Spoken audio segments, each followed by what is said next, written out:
moving to the essence of my presentation.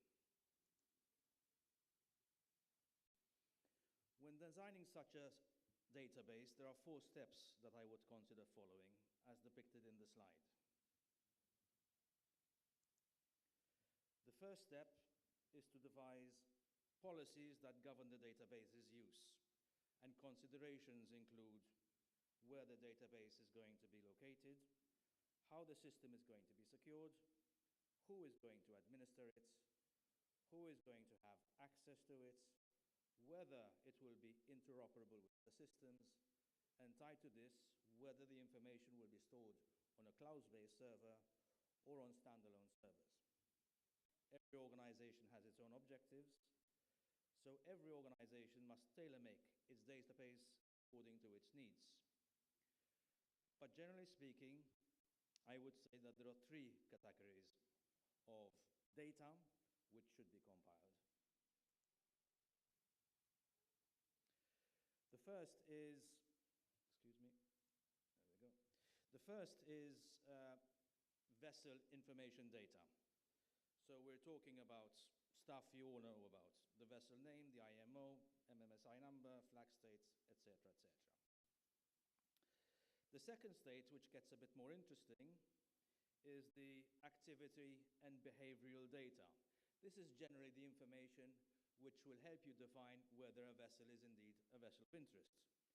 And it could include last known positions, tracks, AIS being switched off.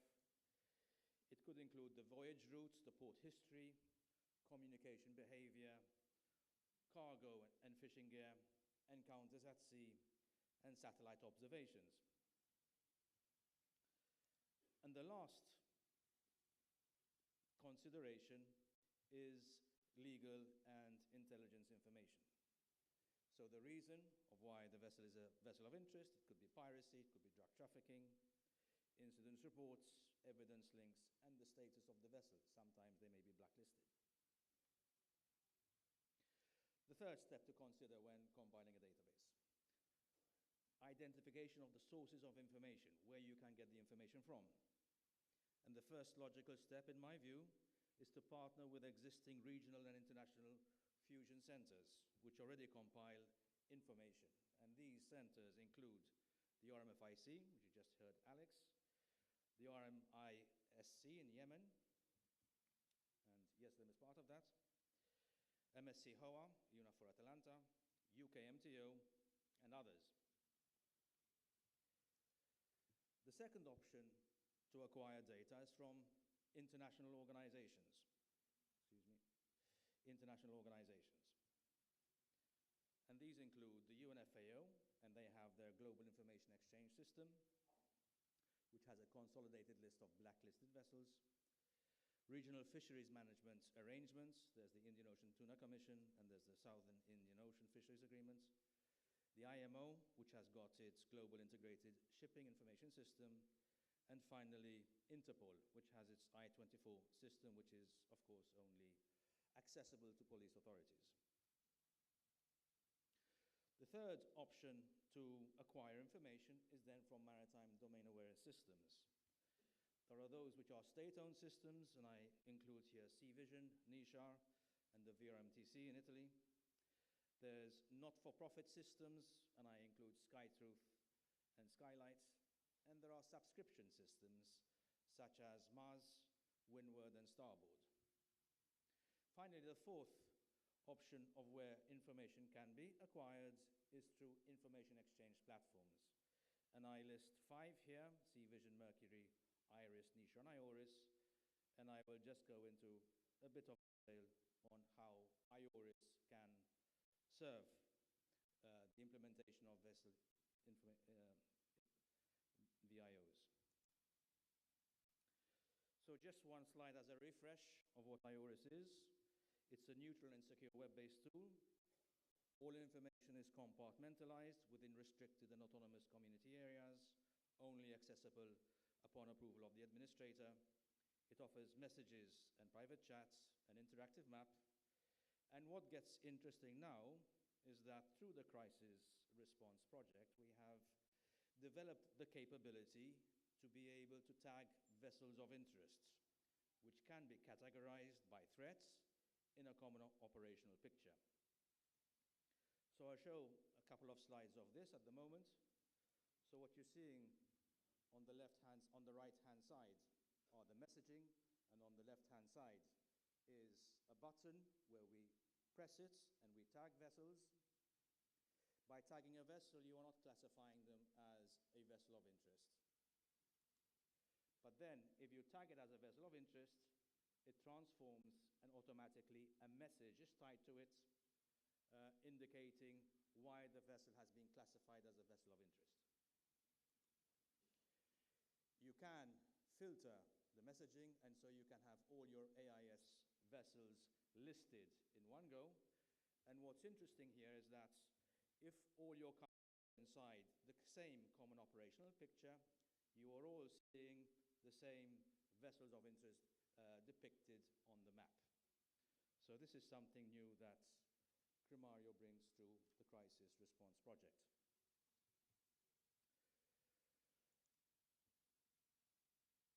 What you can also do with IORIS is that under Documents, you can actually upload the database. And inside the database, you can have single documents for every single vessel. So with IORIS, you could have an integrated VOI database included. Moving to my concluding remarks, maritime security cannot be achieved in isolation. Together, through shared information and joint action, a secure maritime future can be created and defined. Through every report we exchange and every incident we log, we bring our maritime communities closer together in understanding, in capability, and in purpose. We transform isolation into cooperation and data into protection. So a sound vessel of interest database must be the background of maritime security. They should turn scattered information into intelligence and intelligence into action, enabling navies, coast guards, and authorities to anticipate threats, respond faster, and cooperate more effectively. In maritime governance, I believe transparency is not a vulnerability, it's a strategic advantage. And to conclude with a final quote, capturing this perfectly from Henry Ford, coming together is a beginning, keeping together is progress, and working together is success. Thank you.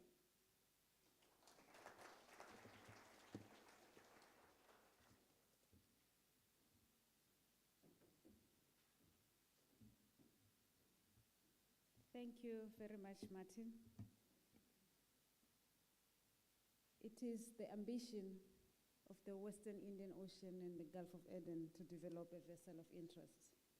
And I'm sure the member states were listening attentively to the presentation, and especially your last slide, because it's one thing where we can have all information together.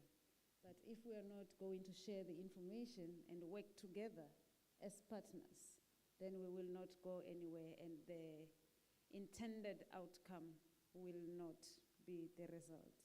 Thank you very much for that, Martin. I will move to the last panelist, who is Sasha Ver. Sasha Ver will share with us satellite imagery and vessel monitoring through United Nations Institute for Training and Research, and some of the success factors throughout the region. Thank you.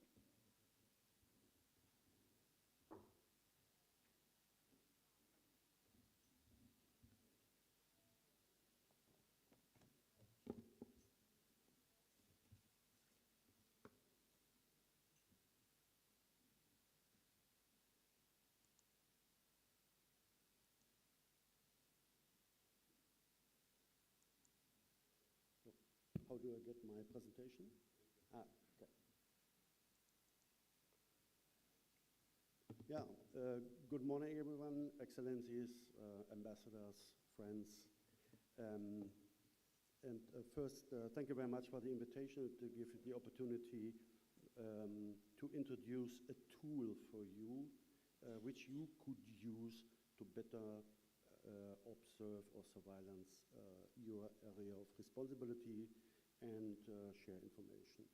I would like to show you how UNITA uses satellite imagery and vessel monitoring tools to strengthen maritime security, and how we work with our partners, with you, including many of you, to build long-term skills and operational capacities.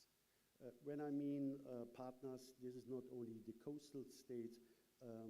We are willing and open to collaborate with international partners like UNODC, Interpol. In West Africa, for example, we work with this tool, and we work on a collaboration here with Interpol, for example, because we show, for example, satellite imageries or analytics, and then it is up to Interpol and the responsible states to investigate and to follow up. Interpol is, I would say, still the new kid on the block, the Institute for Training and Research, and our mission is clear. We build skills into institutions, and we focus on capacity building of people. Part of UNITA, and this is really important, is UNOSAT, the United Nations Satellite Center. So the United Nations have their own center, and we brief, for example, every morning the Secretary General of the United Nations, what happened after, for example, a hurricane, like we had, unfortunately, in Jamaica, how the situation is. Our center, the UNOSAT, briefs on the situation in Gaza, Ukraine, and so on. So this center is not an independent center. UNOSAT is part of UNITA. It's a division. So we work, of course, together. My program, the Global Maritime Program, within UNITA, led by me, and we are based in Brussels, and we use the analytic guys from UNOSAT to providing analytics. And here we provide, together with UNOSAT, satellite analysis, geospatial products, training, and advisory support. We help our partners, countries, use space-based tools to solve real challenges, problems, like maritime security, disaster response, environmental monitoring.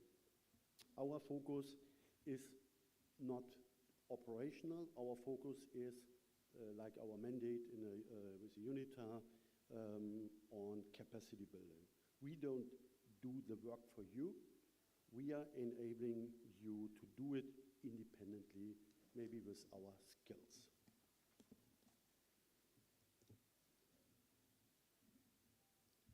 Here you see on the left AI data or ships want to be visible.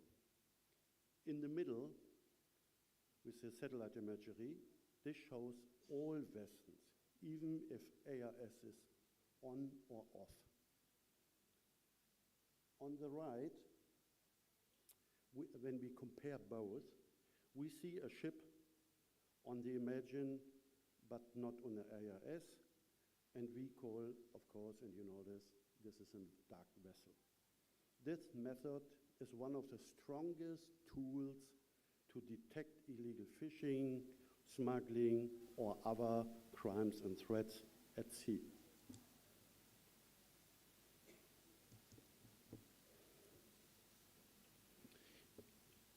How to integrate systems. Many countries use AIS, of course, and this is an excellent tool. Not only the countries, but also, of course, the ships. And this is an excellent tool to be visible. But they can be turned off or spoofed. And we help, as UNITA, together with UNOSAT, partners combine AIS, or observing, monitoring AIS, satellite images, and data analytics. Together, these provide a full operational picture from the coast to EEZ, 24/7. AIS is clear where ships say they are, and satellite pictures where they actually are.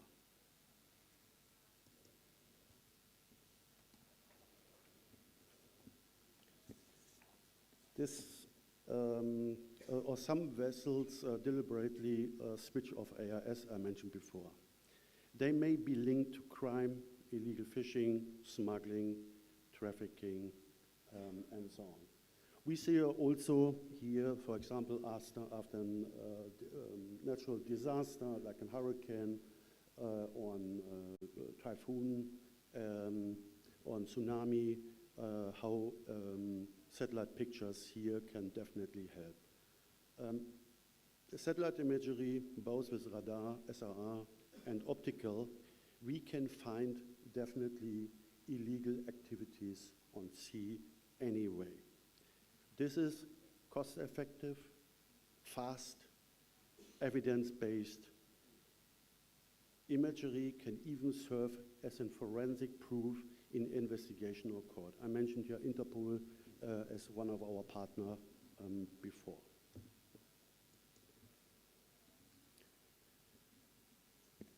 Here you see from satellite to actions. How does information turn into actions? Satellites collect the imagery. Analysts, the guys who are sitting at the laptop and see then the satellite pictures, process the data. Alerts are sent to the authorities when, for example, dark vessels are seen or if there is an incident or an accident on sea. And then we heard here from my other colleagues from the panelists here, on the panel here, then patrol vessels, drones, helicopters, or planes can respond. We as UNITA train partners along the full chain, from detection to decision to response. The goal is to help teams become faster, smarter, more autonomous.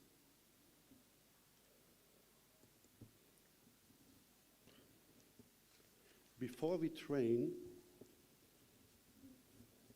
as UNITA, we listen. We assess what systems are already used. Where's the appetite? What are the capabilities? What data are available? What data are needed? What skills are needed? Then we design a realistic program.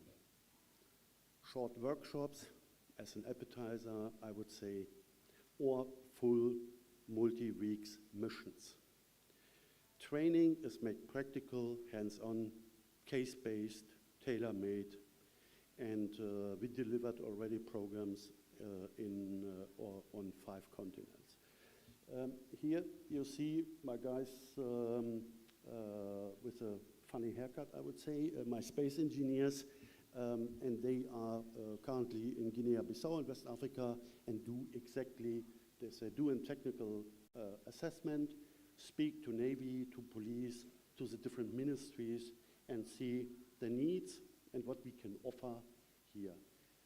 And then we do also an introductory training, and as said, we are not only focusing on states, you see here, you see recap and the IFC in Singapore. I was recently there and discussed with them also to support, for example, the IFC in Singapore to provide also the skills, this opportunity to have satellites pictures and to analyze this. We don't do it for them, but what we can do is to give them access, to show the advantages, and we came here together, especially with the IFC, that we work here in the future together. We have heard from Crimario partners like Skylight, and we work here very much close together with Skylight because they have skills we do not have, and why not to combine.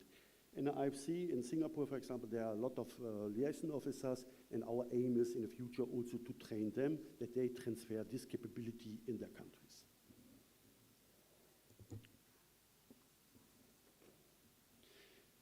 The training modules are very, very simple. What can satellites do? How do we read an image? when we move, then we move to real cases, detection of dark vessels, monitoring coasts, supporting law enforcement agencies, and the participants work in real satellite data, free and commercial. The goal is sovereign knowledge. You don't rely on others, you own the process. Here, for example, on the right side, you see two vessels or also in the middle. We saw during an exercise in Malaysia, I would say a ship, a shadow sheet ship, and an African partner ship, and they bring oil from one ship to another ship during our exercise, because we provided real-time pictures. So, and then the investigation started in Malaysia. Here you see this example. After the training here, our partner agency identified a specific vessel, what you see here, and they requested high-resolution imagery. These images confirmed wrongdoing, of course, and supported a case. This shows our work is not in a theory. It leads to real enforcement on the water. Yeah, so, and you see how deep we can go with a satellite picture. We don't have an own satellite, yeah? So we can provide access to the commercial satellites, or the European Union has a Copernicus. This is also an excellent tool, and we can then open the access and show real-time, or Copernicus is a 24/7 hours old pictures, how to analyze here. And here you see an example how deep we can go, for example, with these satellites.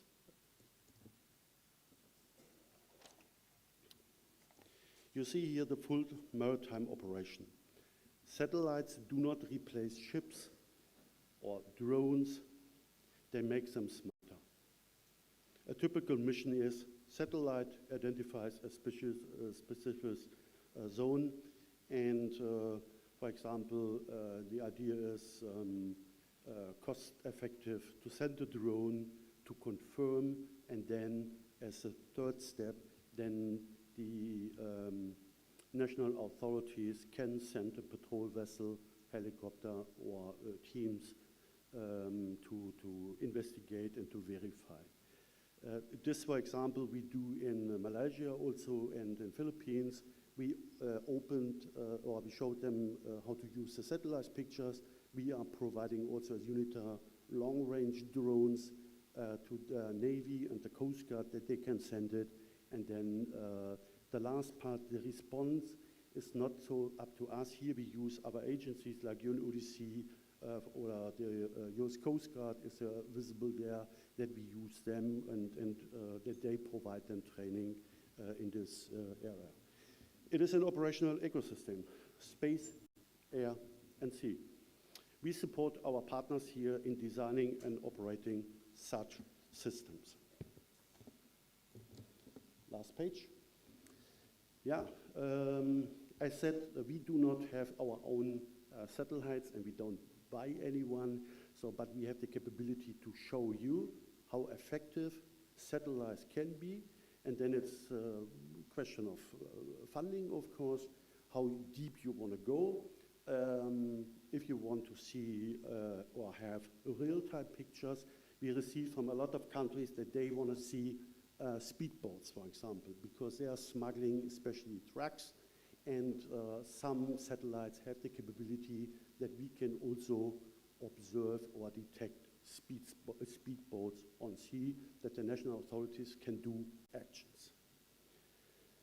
We support with a lot of countries, but also we are open for partners on national capabilities or capacities, and we develop together long-term cooperation. Our goal is simple. Every nation should have the skills to protect its seas, and we are able to provide some support in capacity building. Thank you very much.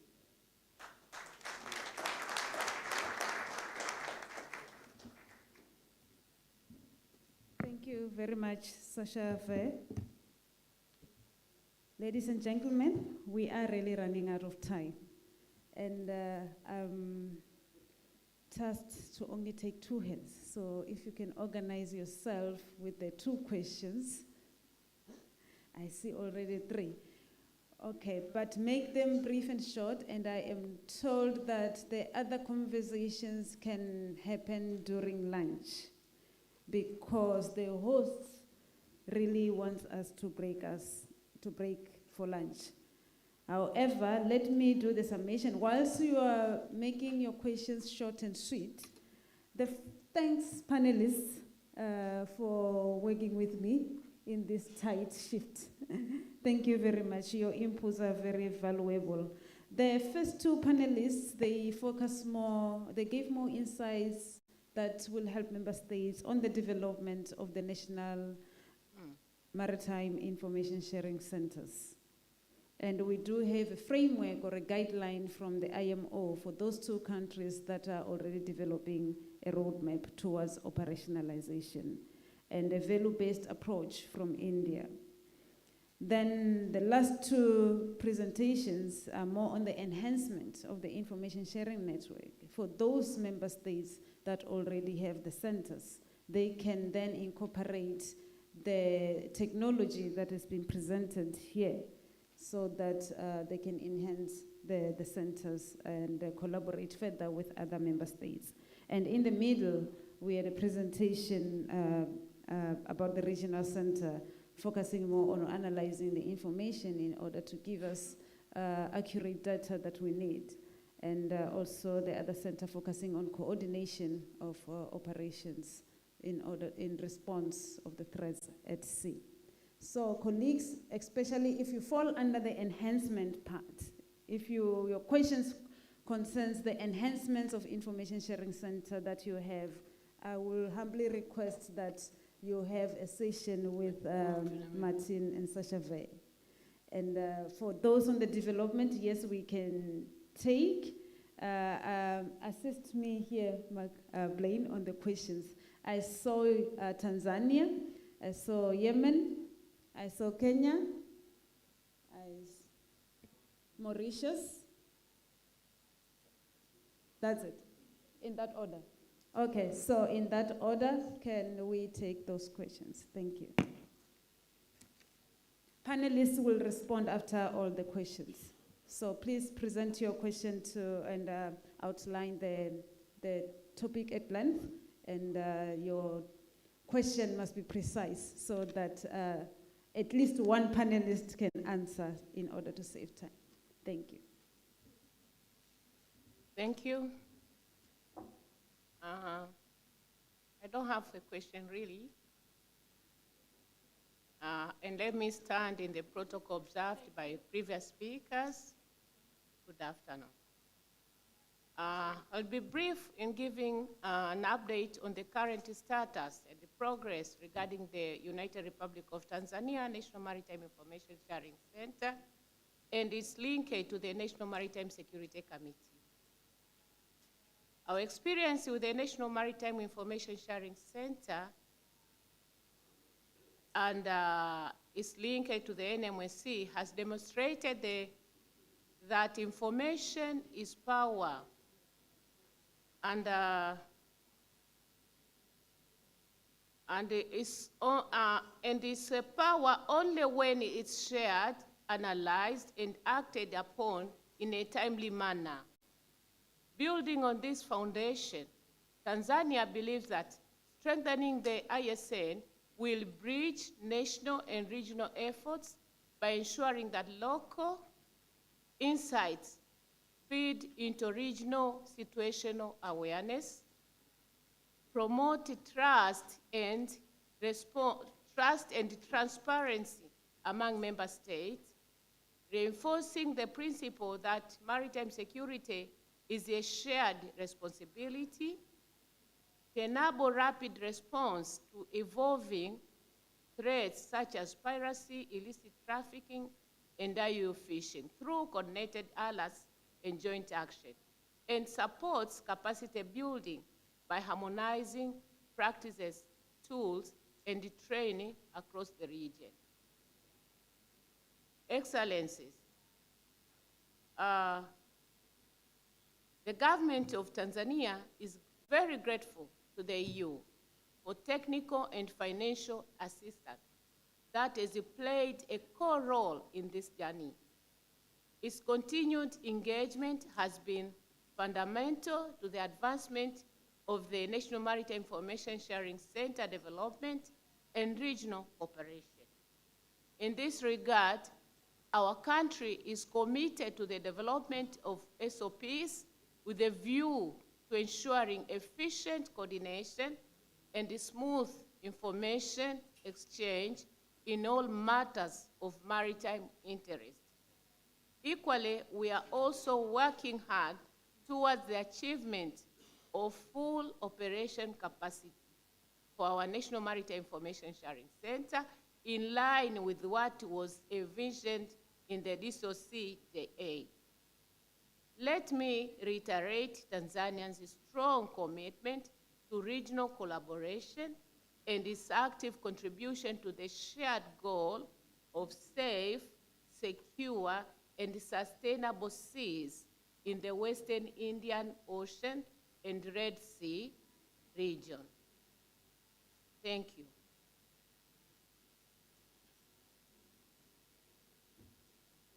Yemen, please. Thank you very much. First of all, I'd like to thank the presenters for insightful presentations. Do you hear me now? Okay. I'd like just to make it as short as possible. So basically, I have two questions. One question is general, the second question is for UNITAR. So the general question is, with the rapid advancement of artificial intelligence and the data-driven technologies, how can regional information sharing centers effectively leverage these tools to enhance maritime domain awareness with addressing concern-related data security, cybersecurity, and information sovereignty? Furthermore, in case where the third party is a provider of the AI technologies and satellite imagery, how can we ensure that the integrity of the information, confidentiality, and the interest of the state? This is the general one. The second one for UNITAR, regarding the service that you're providing, who pays for the satellite images? And at the same time, how can request, what's the process of requesting support? Thank you. Thank you for those questions. I think Kenya also had their hand up. Yeah, thank you, Captain. My name is Major Retired Okongo George from State Department for Shipping and Maritime Affairs in Kenya. My question goes to the chair of Working Group 1 on information sharing, that is Captain Yeselem. As we were given the progress report by Mr. Kiruja, we do all realize that we only have 5 nations out of a membership of 21. That represents a percentage of close to 25% of member states that have established and operationalized their National Maritime Security Committee. And we only have 2, with that is Tanzania and Kenya, with a shared roadmap towards the establishment of their respective National Maritime Information Sharing Centers. As a chair of this critical working group that is very important, what are really the challenges that, or rather the hindrance towards most of the member states lagging behind towards the establishment of these critical committees and also the information sharing center? And then secondly, as a working group 1, or rather as the chair, are there any set timelines such that we can fast track the rest of the members of who have not established the same, such that we all move in tandem? Thank you so much. Thank you very much. Is there a fourth one? Mauritius. Good afternoon, everyone. I am Captain Binoop, Commandant, National Coast Guard, Mauritius. Mine is not a question, but it's in relation to the establishment of the National Maritime Information Sharing Center, of which it was indicated that Kenya and Tanzania have a roadmap.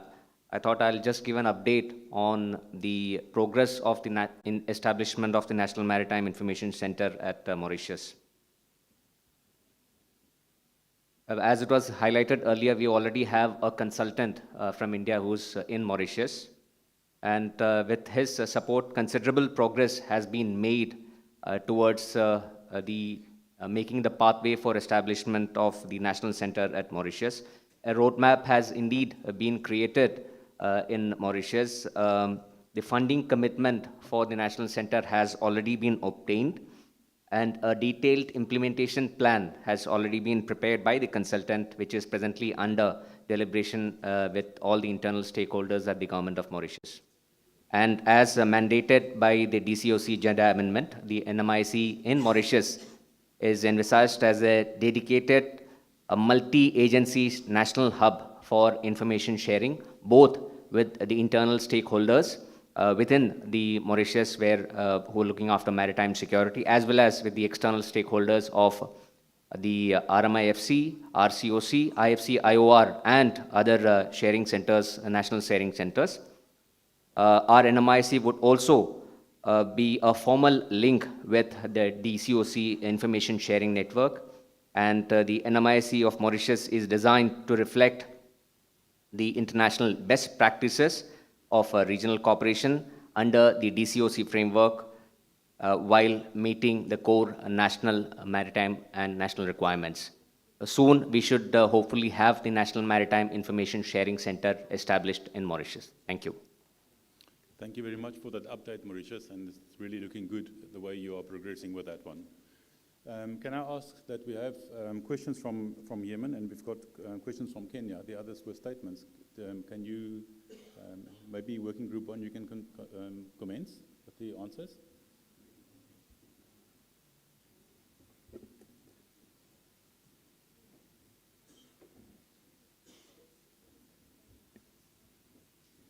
Thank you, Kenya, for the question. Actually, the only two countries develop roadmap is Tanzania and Kenya in the region. The question is why other countries not yet operational.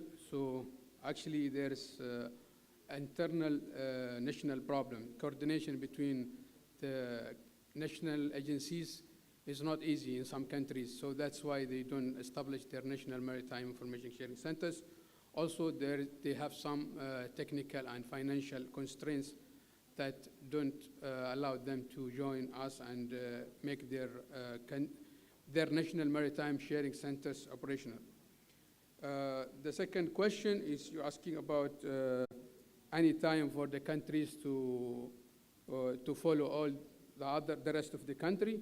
Actually, the DCOC is a non-binding agreement, and we cannot force any country to be fully operational. We just recommend to them to make it operational. Thank you. Thank you very much. Yeah, I think you're in. Yeah, you are the next one. Yeah, thank you very much, Yemen, for the questions. Who pays the bill? So capacity building, UNITA is an organization with 100% donor funded, and we don't have any core funding. So this means we do a project on behalf of a donor.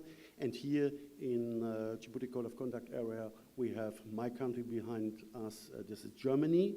And Germany is also considering to continue the project around Christmas. Then I have a good feeling that we can continue until end of 27. So this means when we provide this, what I offered here in this area, then we do it within the project. This costs for you nothing. Access to the, give you an example, to the satellite pictures, you saw the Malaysian two ships and pump the oil from one to another. One is a real-time access, and this spot cost during the training around $100. Yeah, so, and this will be covered definitely by a project. So, but our aim is here the sustainable aspect. So when you are able to continue, then of course it should be up to the countries to have then access and so on. There's only the need to have access if you use, for example, the Copernicus satellite. this costs nothing, this is for free. And there are also some other satellites are for free. And if you want to go deeper, then it costs more. And our aim is here to work also in a sustainable aspect to be covered, to cover then the costs. And how to get the request is send me an email, and we will discuss then what we can offer.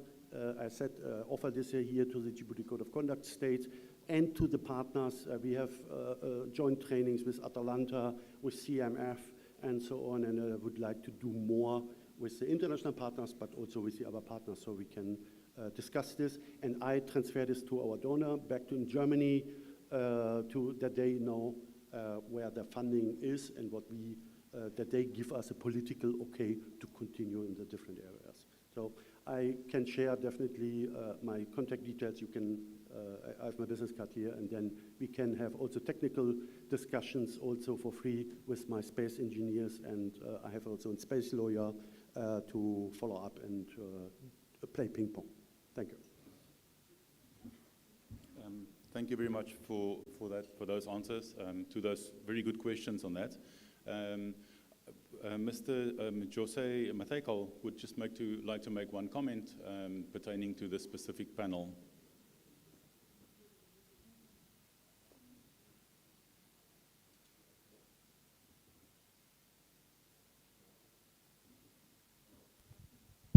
Can we assist? It's working. Okay, it's working. Yeah. Thank you very much for giving an opportunity. It's rather a question. I'm kind of relatively new to this area, and I'm really learning a lot. So thank you for the panel, going through all the different systems and information sharing networks in place. I was quite curious to see, is there an issue with the information overload creating problems for the industry when you have multiple response systems or multiple reporting systems all activated at the same time?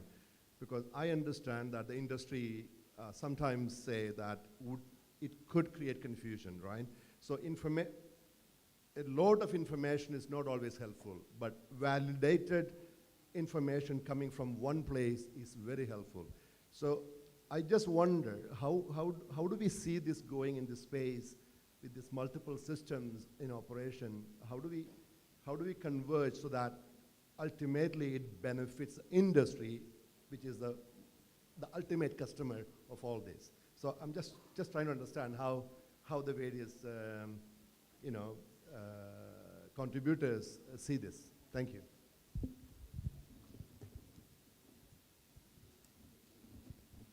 Thank you very much for the question, sir. I understand your question is that there's an information overload with the industry, and how do the industry and the information centers are tackling with that, sir. So half question you yourself has answered that information overload, although it is there, but the more we have the information, you never know which information is vital and which information will lead us to some conclusion. With regards to having a common format for reporting and all, there are deliberations in the industry, and all information is more or less aligning to have a common reporting form which is available with the ship, and so that they report, they don't have to type each information center's specific reporting form, and then they report their particular positions. There's a standardization happening, and there are discussions in the industry which happens through shared panels. So that is happening. There's something happening on that. There's a thought and there's a progress on that, major information centers will have a sort of a common standardized reporting form, which the shipping industry or the seafarers at sea can use to report or pass their positions to sea. And then after whomsoever get that information, he becomes a lead agency for the operational response. That is just a broad guideline. And as you say, sir, the more information it is available, it is always useful. You never know which information is crucial. I'm sure, and I know from ICR perspective, all information fusion centers, they share the information with each other, they share the inputs with each other, because we all stand here with the common cause of supporting the seafarers at sea. Thank you so much.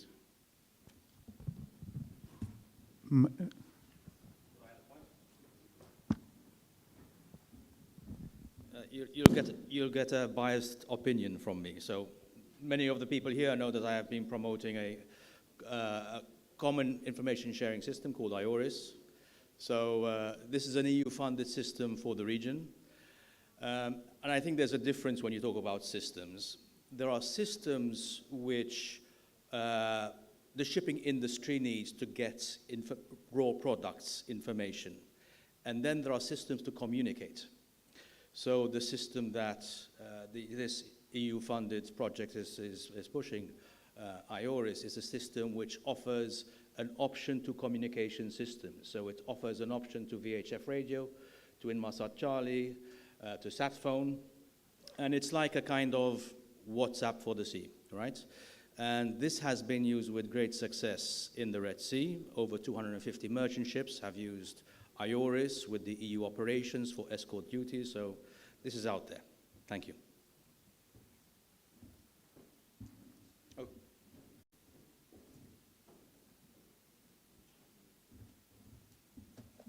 I think your question is very relevant.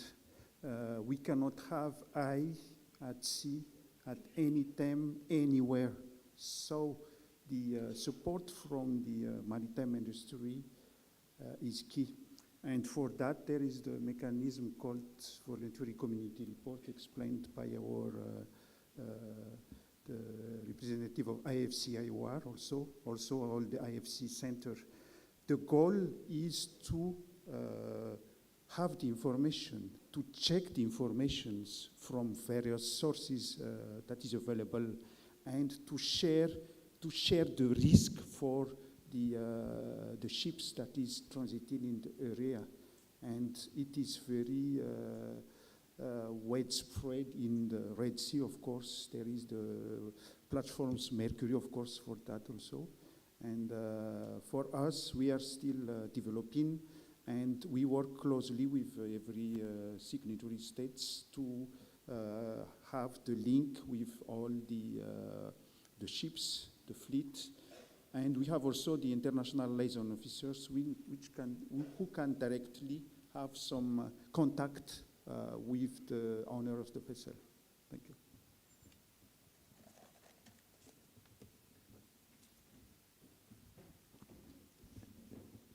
Great, thank you very much. There's one more comment.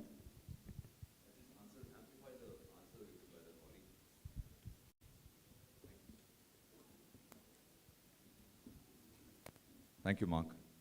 So this is just an amplification of the answer given by my colleague, Director IFC-IOR, to Mr. Jose Mathekel's question on how do you integrate so many multiple sources. If I may just amplify that. So firstly, I think India believes very strongly that sometimes overlap is better than a gap. That is one. And we believe that our bilateral, multilateral, and plurilateral engagements can bring to the table to help all constructs in what we get. For example, India works with Quad, in Quad Maritime Security Working Group, on a project called the Indo-Pacific Partnership for Maritime Domain Awareness for dark ship detection via a constellation of satellites that is unmatchable at the moment. And India intends to bring that to the table to DCOC for regional cooperation and information sharing. So that is number one. So overlap is certainly better than a gap. Point number two is you will know that IFC-IOR currently has 15 international liaison officers. We are moving to 26 by the mid of next year, and 50 international liaison officers by end 2027, by which time IFC-IOR would be the largest infusion center in the world. But the biggest advantage is not just the international liaison officers, which is multiple cooperation, but also the fact that the Indian Navy assets are closely associated with IFC-IOR, and immediate responses are assured with information. That's advantage two. And as Mr. Jose Mathekel said in the morning, and I strongly support what you said, sir, that success sometimes is defined by nothing happening or nothing coming to the fore. But let me just add to your statement that we also believe that success is when your reputation travels faster than your resume, and satisfaction is when your execution exceeds your vision. So while we believe that DCOC is a very successful organization, India is also aiming for satisfaction, which is a vision which is an execution better than our vision of mutual and holistic advancement for security and growth across regions. And so we strongly believe, and we would advocate, that information is very similar to love. It's very funny, but when you give it away, more comes back to you. And if you try to hold on to it, sometimes you can lose it, or the best case scenario is you may not even be able to use it. Thank you very much. Thank you for those comments. This also links on to Objective 1, which the Chairman stated this morning in terms of enhancing the information sharing network. And you will agree that they showed what we wanted to be shown, the practical aspects thereof. How do we do this? How does it influence us, and how do we get our work done?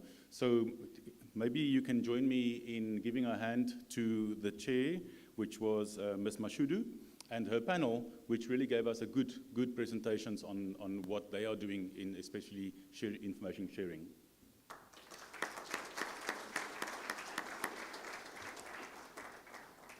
This also now concludes session 2. Session 3 will start after lunch, and if I can ask that we maybe shave a few minutes off, if we can start at 14:20, a little bit shorter lunch, so we can start making up some of the time in terms of this. So if you can be back here at 14:20 to start with the next session, and I'd like now quickly to hand over to the MC, who will tell you about how lunch is going to be done. Thank you so much. So I have two important announcements to make. Attention to all delegates, participants, head of delegations. You're all kindly requested to ensure that you have your dinner access cards with you for tonight. If you have not collected yours, please do so at the secretariat on my left. The desk is located just outside the conference hall. You have lunch now being served at the Pomme d'Amour restaurant, outside, again on my left, outside the hall. Delegates are kindly invited to proceed there. And as the chair of this session said, we are meeting in less than 1 hour, so by 2:20, we should be here. And I have a room card with me, 412, so please take it with me afterwards. I'll be waiting for you outside. It could be one of the delegates here. Thank you. And enjoy your lunch. Bon appétit.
your presentation, do you think? It will take 20 minutes.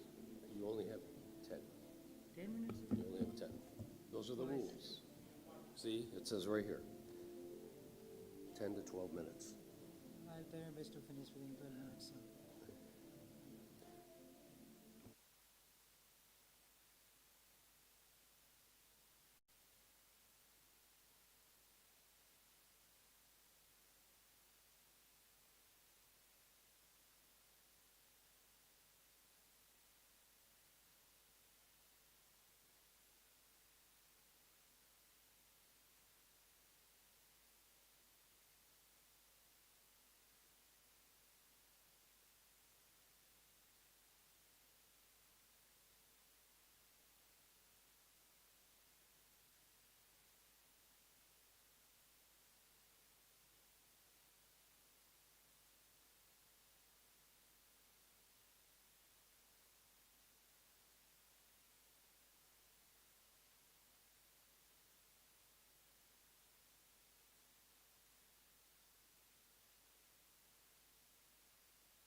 So everything is in order for presentation. So I'll call it Major One Pool, and then as soon as he finishes, you just come right to the mic, okay?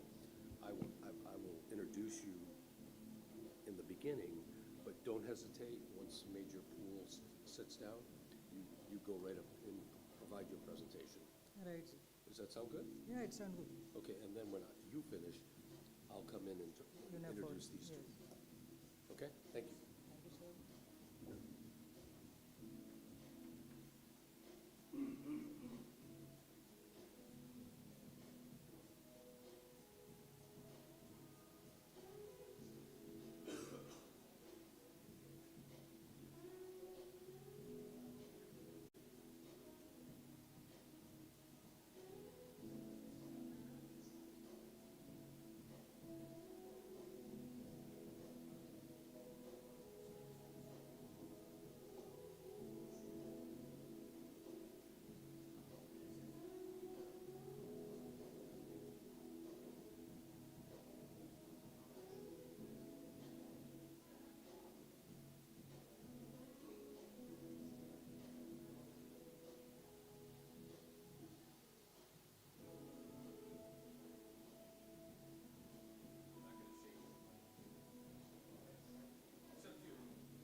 step is probably going to be the one that's giving the presentation. He's going to kind of kick it off, and then But you can tell him anyway. That would be great. Thank you.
Good afternoon, ladies and gentlemen. Can you please take your seats?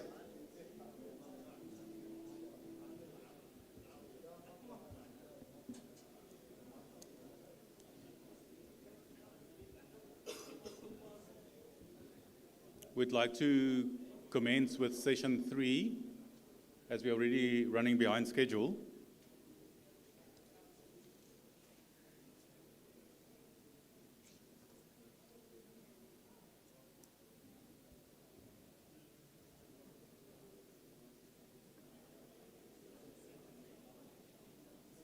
Are you going to call your panelists up? You want me to ask them to come up? Okay, so I'll just present you, and then we can have to just go. Okay, great.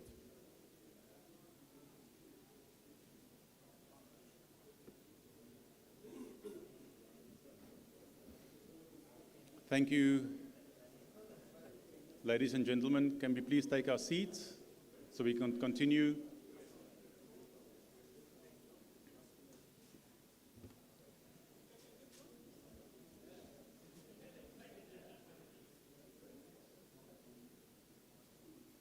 I think in the interest of time, we need to continue, and the others that are joining us can join as they arrive. We are moving on to session 3, which goes about the operational cooperation and coordination at sea, which focuses on working group 3. So if I can introduce Captain Jeffrey Landsman. He's an associate professor at the U.S. Naval War College. U.S. Navy captain retired, a former surface warfare officer in the Navy, attaining the rank of captain with primary assignments aboard frigates and destroyers in the areas of weapon systems and shipboard operations. He has extensive knowledge and experience serving on combined joint and fleet staff levels and with coalition partners in Africa, Indo-Pacific, and Europe. He was assigned as the maritime and military advisor to the African Union while posted to the U.S. mission in the African Union. So without further ado, please let me hand over to Captain Landsman, who will take you through session 3. Thank you, Captain Blaine. It's a pleasure to see you all.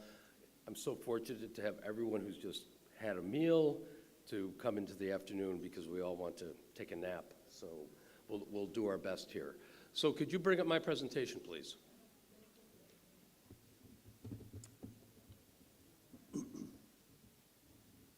So what we're going to do is we're starting to talk about Working Group 3 and how we transition from this cooperation and coordination element, which is so key to the concept of operations. So that's what we're going to investigate today. So that it's really a multi-level approach to inform successes, challenges, and recommendations to enhance the cooperation and coordination, which is spelled out very clearly in the Working Group 3 CONOPS, when we're conducting either the joint combined maritime operations at sea. And here's kind of a list of what we're going to try to touch on today. The capacity building, the trust and partnerships has been already introduced a bit. One key part of this is when is it time to pool resources? Deconfliction has also been brought up. And then what's even critical is the roles of international partners when they are operating in the area. How can that relationship be enhanced to achieve that combined maritime operational perspective? But what we're really focusing on is a collective maritime culture. We want to foster an analysis of trends that are timely and effective so that nations and the region can respond. So what I'd like to do is I'd like to show you a few definitions that I think are key to this. Well, what is cooperation? Because I think what happens is cooperation and coordination get used interchangeably. So let's kind of set this or decide what this is going to be eventually. But what we're doing is, in cooperation, the two entities of the two nations are working separately, but they have a common objective or goal. They're not really pooling resources, they're communicating but it's more of a deconfliction process. So when we do cooperation, whether it's in the interagency world, across the whole of government, or as we move out into the regional perspective, this is kind of where the cooperation lives. Again, working separately, shared goals and objectives, deconflict, but they're talking to each other. When we get into the coordination side, this is where it becomes unity of effort. Objectives are the same, however, nations, ministries, whether it's at the national level or if it's at the regional level, start to pool resources. They look for ways, who has a particular capability in one particular nation or ministry, how can we use that as a force multiplier to help the greater good of the objective. But one thing we're not doing is we're not seceding the decision to one particular entity. No one is really in charge here. It really is a coordination between the parties. Lastly, although it's not really part of this, I thought I'd introduce you to collaboration. That's where we come with unity command. When you're starting to build command and control structures where one entity is in charge of the others and the decision-making has been given to that entity. We see that with CMF, with task forces. We see that at EU NAVFOR. Those would be perfect examples. Or if one nation was in charge and the other nations followed and supported, or if an entity like RCOC were basically to oversee an operation and actually set up a command structure. We're not there yet, but I just wanted to put that on the table because that might be a consideration for the future. So here's the continuum. We're gonna live right here today. Cooperation and coordination, maybe we might spill into the collaboration a little bit, but again, this is how we're going to try to set up this particular working group 3 as we step off using the concept of operation and the roadmap moving from phase 0 into phase 1, 2, 3, 4, and so on. So our panelists today, and we're going to basically do this in subsections. The national level is going to be a whole of government perspective. So I've asked them to present the successes and challenges that are faced and those recommendations to enhance the cooperation, the coordination, the trust, if there's any command and control considerations at the national level, and in support of maritime operations. So what I'd like to introduce from Kenya will be Brigadier General Shemote. From Djibouti, we'll have Colonel Bogre. And then finally, we will have from South Africa, Rear Admiral Dutoit. So I would like to, at this time, if we could bring up Kenya's presentation, I would like to invite Brigadier General Shemote to the podium.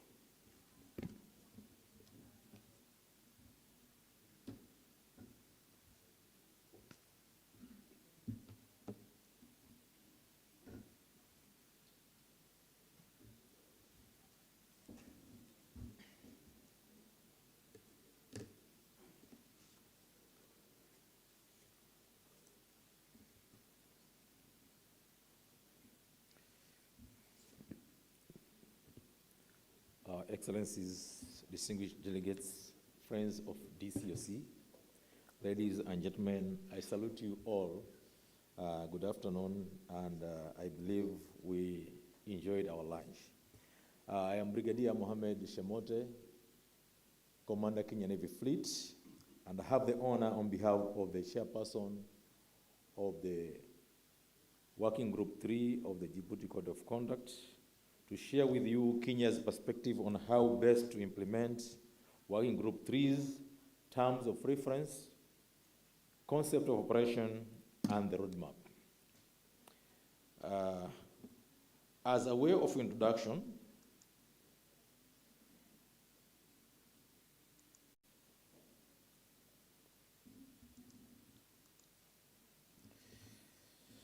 the foundation of a secure Western Indian Ocean rests on the ability of regional navies and Coast Guard to be net security providers. Our discussion on regional navies on capacity building and capability is the most critical element in translating our strategic consensus into sustainable operational reality. By pooling resources and prioritizing the common threats identified in our updates, we ensure that our regional navies and coast guards are not only individually capable, but collectively creating a formidable and enduring security architecture for the Western Indian Ocean. I just want to take you to the aim of this presentation. Shortly is just to highlight on how best to implement Working Group 3's terms of reference, CONOPS, and the roadmap. And this is just the Kenyan perspective, not other countries' perspective.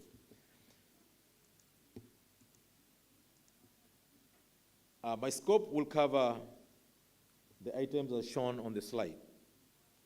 And lastly, I will be taking through the successes, challenges, and recommendations.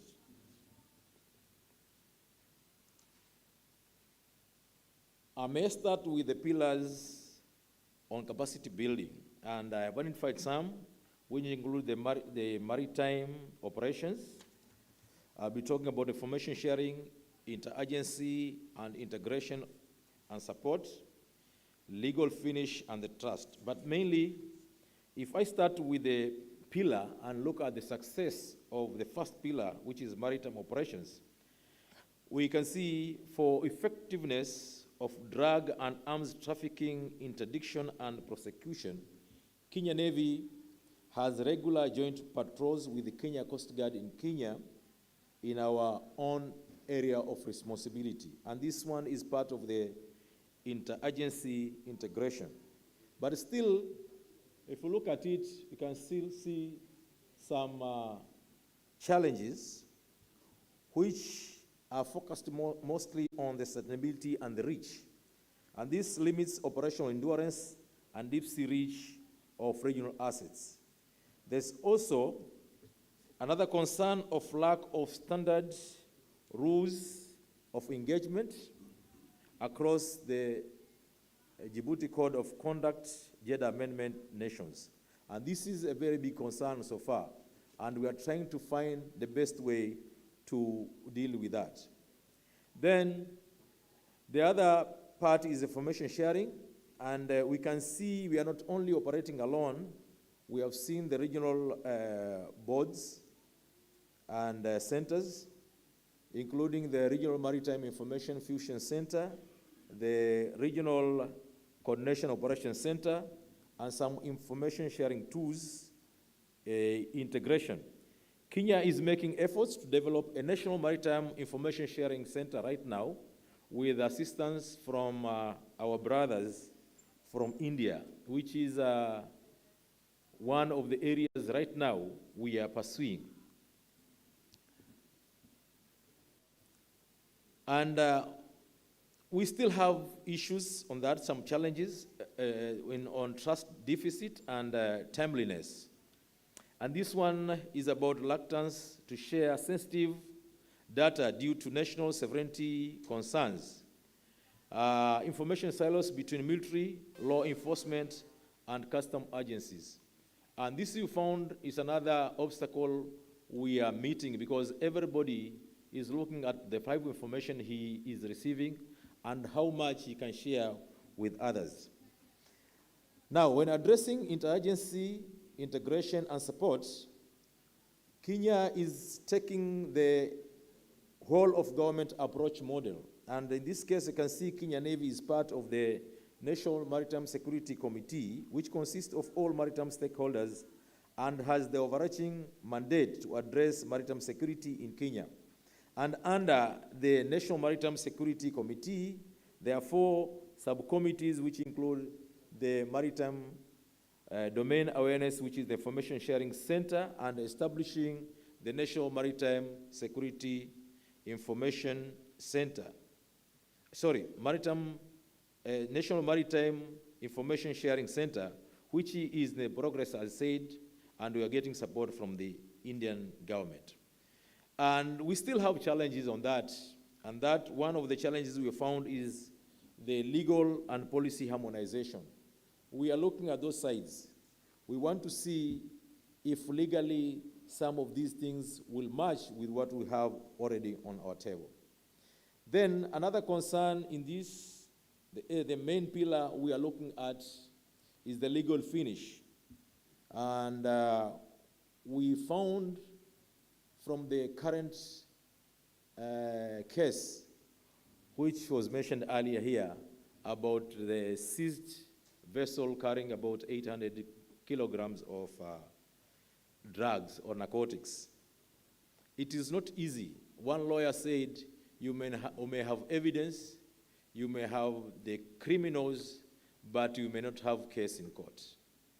And that is very true because the procedures matter a lot. And we found we had to engage them. That's why we're talking about, again, the whole of government approach.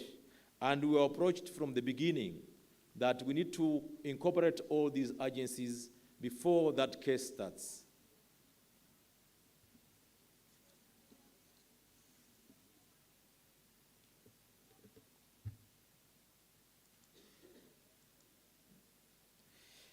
Now, on the best practices and coordination to build trust, the important thing about greater cooperation is that it must provide evident common gains.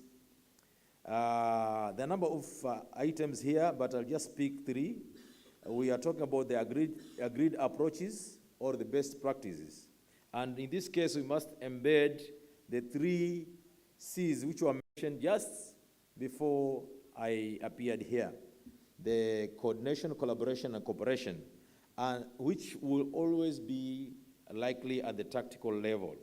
And this will mean promoting standard operating procedures for joint patrols and the arrest across the DCOC Jeddah amendment. Then I'll also be talking about improving cooperation and deconfliction for security, and there is a need for this matter to institutionalize pre-arranged maritime deconfliction zones and corresponding communications channels in regions that are close to critical sea routes and common exclusive economic zones. And this is a key to the confliction, and which we also have to be transparent on whatever we are doing. The other item I wanted to mention here is establishing unity of effort, which was mentioned here. And the DCOC Jeddah Amendment Working Group 3 on operational cooperation is where this should happen. We need to build a regional framework for pooling and sharing of resources, not just resources, but specialized teams, which include forensics and legal as well. And in this case, I want to say we are still very far, because when you're talking about sharing resources or pooling resources together, we found it was not that easy. From the just concluded operation, we found some nations take time to respond to such incidences when they are reported. And that one delay also another neighboring state to respond to it.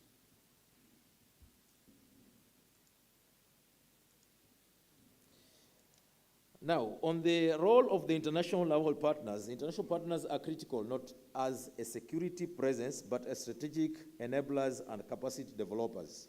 I'm looking at improving joint operations and deconfliction, and international forces such as UNAFOR, Atalanta, and the Combined Maritime Forces, the CMF, share important intelligence in real time and have developed maritime domain awareness that enables regional navies to perform targeted patrols. Hence, this reduces duplication and ensures that regional resources are optimally used, because resources are always scarce. And if you don't make maximum utilization of the little you have, you'll never achieve your objectives intended. Then we are looking at developing a process for transfer of evidence related to arrests conducted at sea with international partners to ensure that a legal finish is achieved in regional courts. For those who were with us that time when we were receiving that boat, which was arrested, the Dow, we were happy, and we are happy to inform you that we also had international partners who were with us that time, and they brought experts, including translators, including some experts on forensics, which we work together hand in hand to see how best we can handle that case. Then also talk about the information sharing platforms, and they are vital facilitators that enables connection between national centers, that is National Maritime Information Sharing Centers, and regional as well as worldwide partners within a secure setting, like the Regional Maritime Information Fusion Center and the RCOC in Seychelles. And the other one, which I also want to share with you, we just concluded visit or workshop in the IFC IOR, International Information Fusion Center, Indian Ocean region, which was conducted, which is in India. And we were there a week ago, and we learned a lot. And this is part of what we were looking at when we are focusing on preparing or developing our National Maritime Information Sharing Center in Kenya.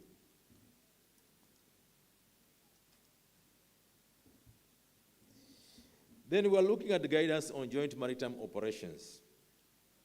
To ensure well-functioning joint maritime operations, regional Navy need to adhere to the following. The first one is standardization of doctrine. All these countries use their own doctrine to conduct operations, but if we are going to operate jointly, there's need to see how best we can have a doctrine that serves all of us when we are conducting operation together. Then there's also shared training cycles, which we need to upgrade from bi to multi-annual joint trainings that encompasses logistics and legal aspects in the meaningful and realistic fashion.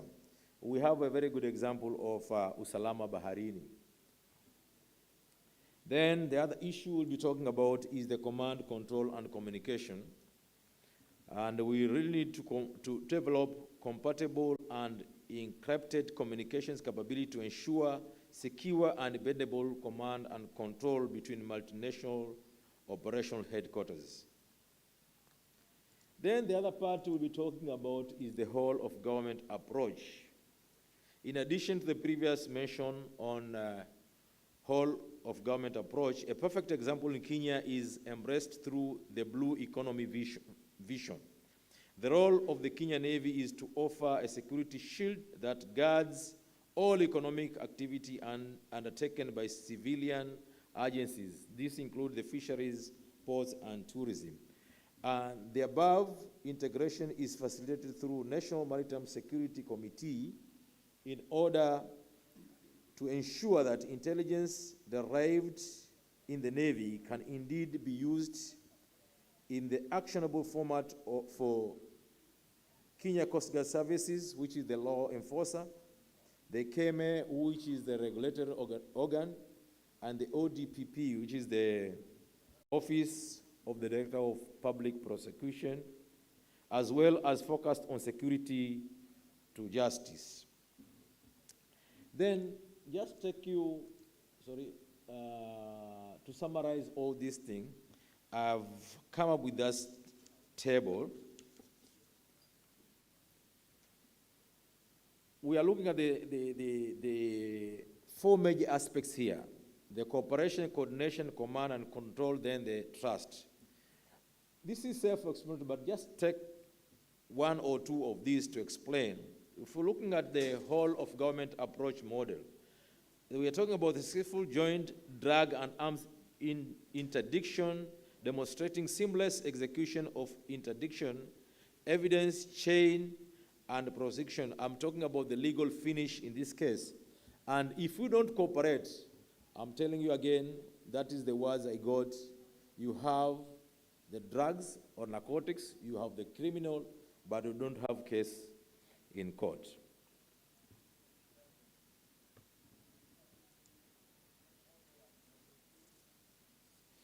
Then, as I said, I had mentioned the 4 areas there, and the last one is about trust, and we are looking at military diplomacy here, for example.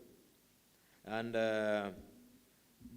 regular bilateral and multilateral naval visits and exercises, for example, visits to Denmark and India, which was concluded the other day, and the US, that build personal trust and mutual procedural understanding among commanders and sailors. Although we also talk about having challenges, which is real. If we don't talk about the challenges, then we are not being realistic on whatever we are discussing on the table. I don't want to talk much. I want to conclude this one, but having just mentioned clearly and identify that capacity is not merely measured by the number of hulls or ships we deploy, but by the synchronicity of our action and the certainty of our legal process. Only when our navies, the Coast Guard, and judicial authority can operate as a single unified force with the DCOC Jeddah amendment realize its full deterrent potential and secure the enduring stability of the Western Indian Ocean. Let us leave this high-level meeting when we conclude on a Friday with a shared cooperation resolve. I say thank you very much.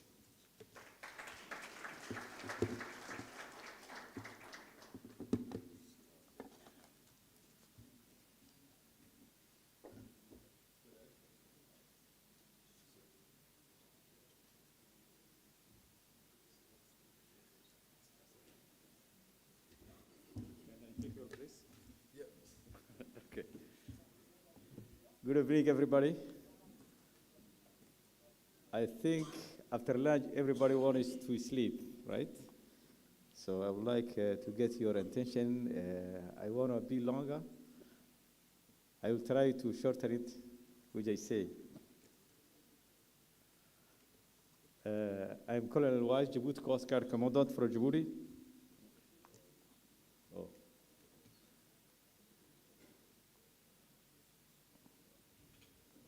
It is a great pleasure to be here with you today to share our experiences and the vision regarding maritime safety and security. The Republic of Djibouti, through its strategic geographical position,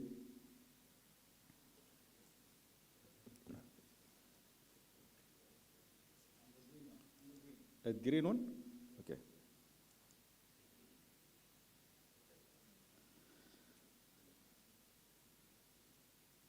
The Republic of Djibouti, through its strategic geographical position and the unwavering commitment for maritime security and safety, has for many years played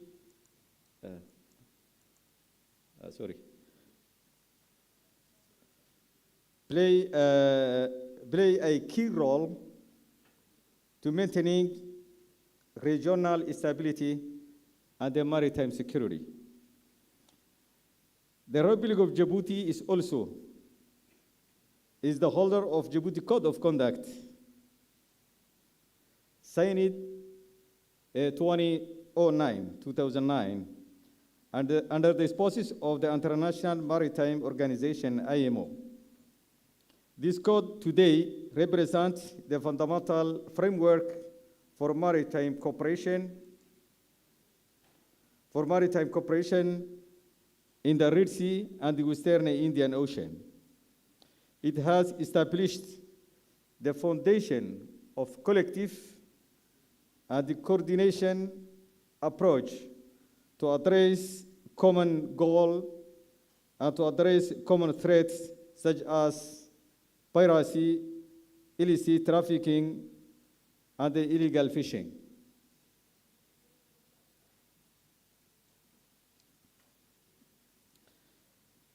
The Djibouti Code of Conduct perfectly illustrates the spirit of regional solidarity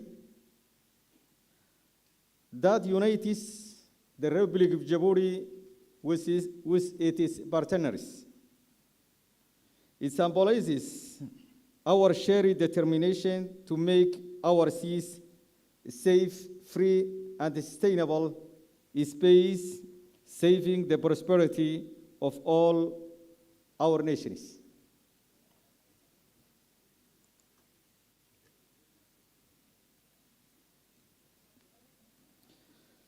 Through this presentation, I aim to highlight the challenges we face today as a national level, as well as our neighbors.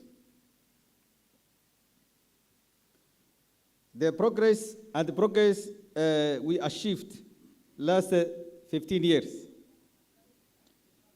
The growing opportunities for cooperation, collaboration, and coordination, and the spirit of this ongoing collective commitment.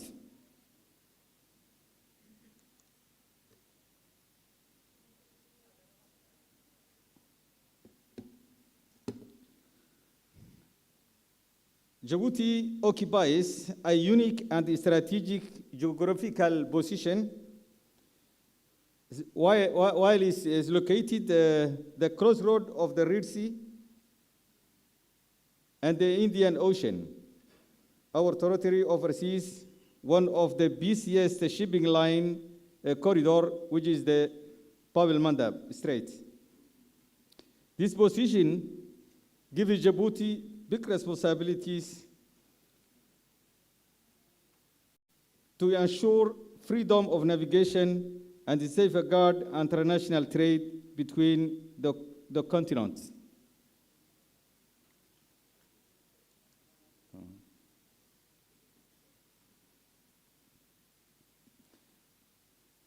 The sea represents both a source of prosperity and an area of vulnerability. More than 90%, as you know, is passing by sea and exposing maritime routes to multiple threats.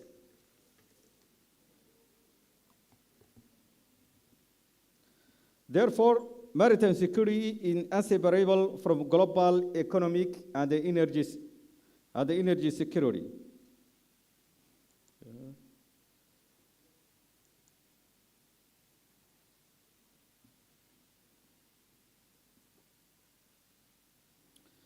Also, the current challenges we are facing today, one of them is the piracy, and that piracy are not eradicated or not eliminated, but last 10 years has significantly decreased over the last decades, and it remains a persistent concern. So it is a matter of time. As soon as the International Navy operating in the area, or in Africa, back home, the piracy, we are very sure they will be back because they still on the beach and they decrease their operations against the ships for the reason of many navies coming to the area. And when the mandate for the navies get over, they will be back to the sea, hijack the ships. And there is very small activities for the pirates, but they are not eliminated. As a maritime authority in the region, we face many illegal activities, including traffic of arms, traffic of drugs, human trafficking. That's became a nature of the area. The illegal fishing and the marine pollution continue to weaken our resources and the ecosystems.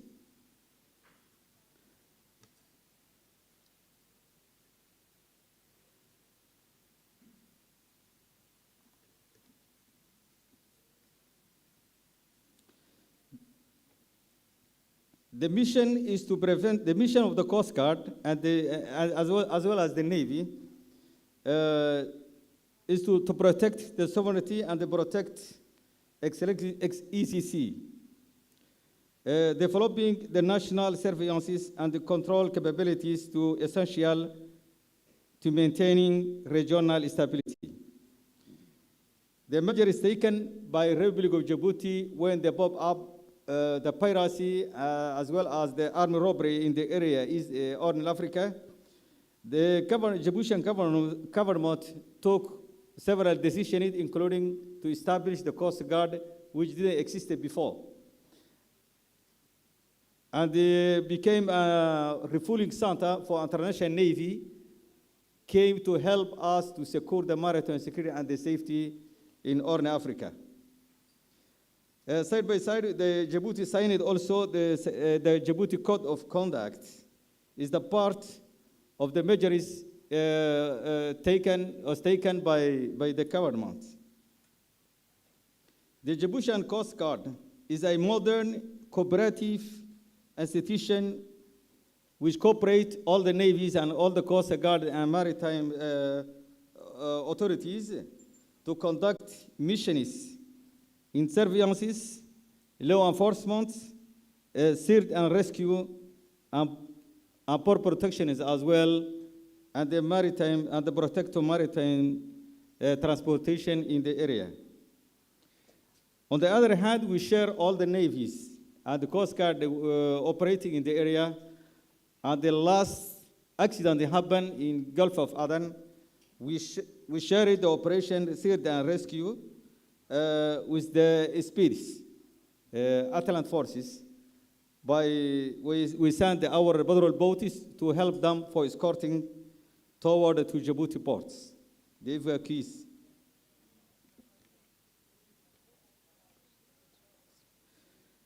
Through joint exercise with our friends, the navies from America, European Union, and the others for regional and the regional partners, we continuously enhance our interoperability and our cooperation. We work as a team. We didn't respect any protocol to call each other and work day and night together, which is getting better for the mission, for the maritime security and the safety.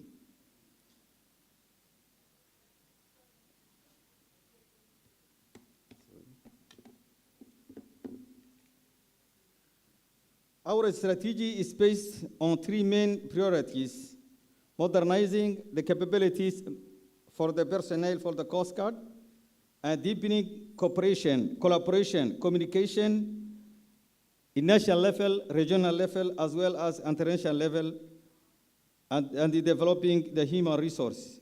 We must strengthen also the legal frames, reinforce coastal surveillances, and the sharing information and communicate with our neighbors. Coast Guard's role as a key actor in the Horn of Africa region, and the Coast Guard manage the maritime security and the safety in this area. Before I conclude my words, I would like to share with you some operations we did with our partners from international and the regional as well. The slides you see here, there is including many illegal activities, including the drugs, illegal fishing, armed robbery, attacks, and we share with the other navies the piracy. When the international navy arrests the pirates, they had to ask to send to the designated country for trial. As you see, the Italian Navy, Italian Gendarmerie arrested the pirates, and Djiboutian Coast Guard helped to transfer. You see the picture with here, That is the army robbery attacked in Bab el-Mandab. He's a French citizen. He was sailing from Djibouti to France, and the piracy, the terrorists attacked him near to Bab el-Mandab, and he saved by Italian Navy, Birmegeni, the frigate of Birmegeni. That was the frigate was exercising with our ships, and when they get the signal, they move to the place and they save all the surgery doctor, French citizen, with his friends. And they took to Bab el-Mandab, and from Bab el-Mandab to Djibouti, we tow it because he get an agent file. The other picture you see here is the hashish, the huge quantity moving from a neighbor country to cross the water. And the illegal fishing is very famous.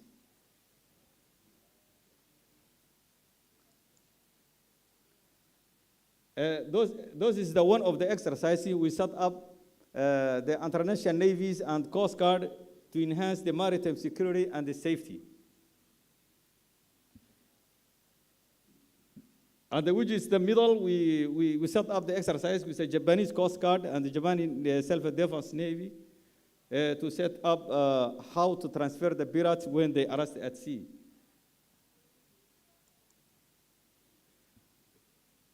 And this is a nice picture you see here is the Cutlass Express exercise, funding by United States of America, AFRICOM. We held last 10 years the Coast Guard centers. And all the pictures you see here were taken by exercises, and we set up together with other forces.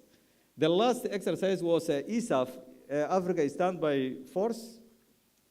We held in Coast Guard Center, and you see the flags at the back. And the upstairs, you see the airplane with the pictures. That exercise we set up with U.S., AFRICOM, or Africa forces, participating the several countries from Spanish, Italian, and Germany, and Djibouti, and so on. And that was recently. The Djibouti Code of Conduct is the tools we are using to share and to apply. It's a tool, very important tool to use when we are operating at sea. It's like a mandate. We cooperate, as I say, all the people. We don't care who is from and which nationalities. The main goal and the common goal, how to secure the sea and the seafarers.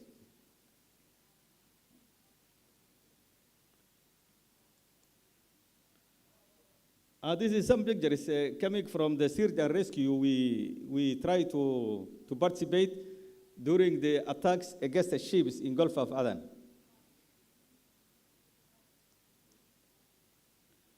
This is a Verban, as you know very well. When they have been attacked by missiles, we went to save their lives. We went to evacuate the personnel on board, while other cargoes came and helped.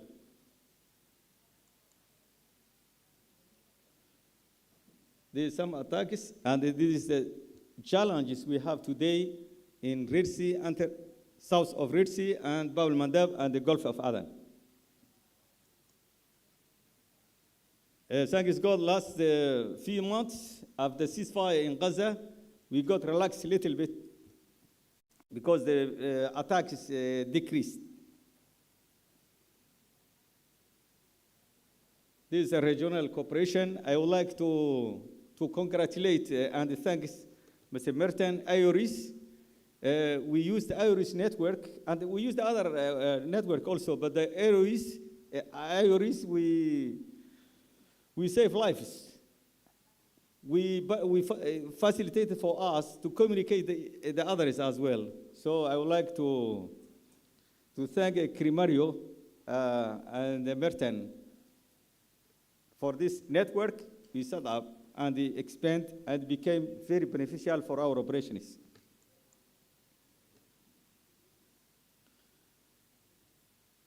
we play a big role to coordinate as well the navies in the area, navies and Coast Guard working in the Horn of Africa.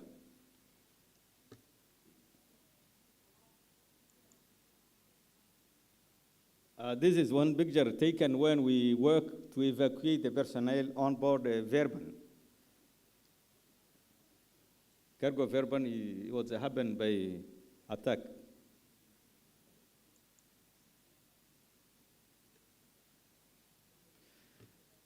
The cooperation, collaboration, and the communication with others is the main tool we are using to secure the maritime security and safety. These several accidents, attacks happen in the area, and how we realized to participate the other navies. The last was explosion in Gulf of Aden, one ship, and Spiris Atalant, they participate actively and save the people, and finally we helped them, which we can. The recommendation, this is the 4 points I recommend to do the next. Strengthen national, regional, international legal frameworks, support the coastal surveillances, to putting the technology using the radars, and reinforce the Coast Guard, and create an integrated network for real-time information exchange. It's a very important. When we exchange information, we can do the job better. Thank you very much. I want to say for African famous proverb said, if you want to go quickly, go alone, and if you want to go far, please go together. So we need to go together. Thank you very much.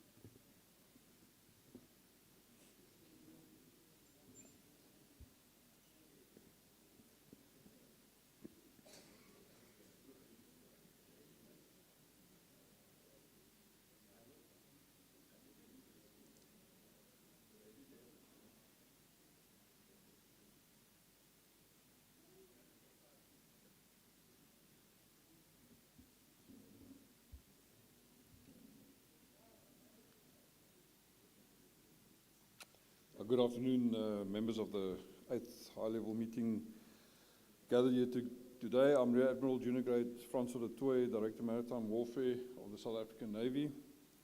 The aim of my presentation today is to present a brief overview of South Africa's national perspective with regards to the whole-of-government approach to maritime capacity building to enhance cooperation, coordination, trust, and command and control in the maritime sector. The scope I'll be covering is my government's whole-of-government approach from our government's perspective, how it relates to the building of capacity, cooperation, coordination, trust, and command and control from our government's perspective, the successes that we've experienced in terms of that, the challenges that's currently being experienced. I'm going to then tie it in with Operation Copper as a practical example to provide some lessons learned and some recommendations for cooperation and coordination, and then I'll conclude. So firstly, South Africa's vast maritime domain is a strategic asset, and it's essential that we, in terms of our national security, economic growth, and regional influence, and therefore it requires an integrated approach to governance and security. And that ties in with our national security strategy, which supports integrated security outcomes. South Africa supports and implements a whole-of-government approach to maritime capacity building as maritime threats are multidimensional. And then South Africa recognizes that no single institution can effectively govern such a vast and complex domain. Therefore, it requires an integrated legal, law enforcement, defense, diplomatic, and civil service approach. And this reflects deliberate effort to break down institutional silos and ensure coherent maritime policy implementation across defense, transport, fisheries, and various government sectors.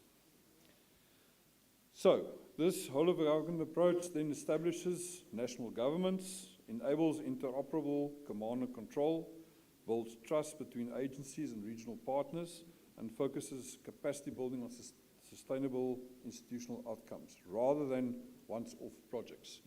In practice, this approach emphasizes the integration of our civil and military maritime role players, cooperation by means of information sharing, via maritime domain awareness, joint operations and capacity building by means of multi-agency deployment of naval air intelligence assets through Operation Pakisa, Initiative 5, which was launched in 2014 to promote interdepartmental cooperation, maritime security, and environmental protection. So the key institutions and in the maritime domain includes the South African Navy, the South African Maritime Safety Authority, Department of Transport, of which my colleagues are here, Department of Forestry, Fisheries and Environmental Affairs, South African Police Services, our National Intelligence Coordinating Committee, as well as our Customs and Border Management Committee. And these entities operate with inter-ministerial coordination mechanisms through joint structures. And the use of this whole-of-government approach model reflects recognition that maritime threats and opportunities, for example, the blue economy, requires a holistic approach. So, in terms of building capacity in the maritime sector, this is the cornerstone of my government's approach, and my government promotes stakeholder collaborations between interagency training, technological integration, environmental protection, ocean governments, etc. In terms of strengthening cooperation coordination, the South African maritime governments relies on cooperation across all our government departments and our regional partners. Coordination is institutionalized through bodies such as the National Maritime Security Coordination Center, our Maritime Security Advisory Committee, and our National Joint Structure for Civil-Military Coordination. Operational cooperation is demonstrated through Operation Copper, which I'll go into a bit more detail later on, a counter-piracy deployment in Mozambique Channel since 2010, involving multiple agencies as well as a neighboring country, Mozambique. And then regionally, South Africa promotes cooperation and coordination through the SADC Maritime Security Strategy and the Djibouti Code of Conduct. Yeah, and then African Union's 2015's strategy. Building trust in interagency integration. South Africa's approach emphasizes shared operational experiences, transparency, and community engagement. The institutional trust and interagency integration is strengthened through regular information exchanges and interagency exercises, and regional trust building is strengthened via joint patrols, shared operational information through Operation Copper, which has reduced piracy risk in the Mozambique Channel and builds confidence amongst our regional partners. In terms of command and control within the framework, command and control is not centralized as a single agency, but rather functions as a coordinated network of authorities, responsibilities, communication channels, and then the key command and control entities in this whole-of-government approach is, in terms of strategic command, is led by the cabinet level structures such as the National Security Council and Justice and Crime Prevention and Security Cluster. At the operational level of control, it's managed by the Interdepartmental Joint Operational Committees, often hosted by the South African National Defence Force Joint Operations Division and the Maritime Security Coordination Center. And at the tactical level, in terms of tactical coordination, it's executed by Joint Task Force during operations and exercises. In terms of interagency cooperation, Operation Pakisa, which I alluded to before, is a very successful mechanism which institutionalizes cooperation, coordination between the departments, such as the Department of Transport and the various other departments already mentioned before, through workshops which promote joint planning and information sharing. Operations Pakisa's Maritime Domain Awareness Network also improves situational awareness and real-time information sharing amongst agencies. Operational Pakisa's objectives are achieved through cooperation between the government departments and the South African Navy conducting Operation Corona, which is specifically maritime security patrols within our national waters. Operation Copper demonstrates good cooperation between the South African Navy, the South African Air Force, intelligence services, police services, as well as our Mozambique counterparts, operating under a unified command and control structure. And then furthermore, Operation Copper's joint operation centers and maritime patrols facilitated tactical coordination between us and our Mozambican neighbors. Further successes in terms of maritime command and control, OPCOPPER provides an operational proven command and control model with the South African Navy leading surveillance and patrol missions under the SADC Maritime Security Strategy. This ensures tactical coordination, maritime domain awareness and rapid response capacity, and cooperation with our Mozambican Navy counterparts has further strengthened joint patrols and trust measures. Challenges. All is not always plain sailing, and as real life will dictate, there are always challenges. Fragmented coordination and institutional silos.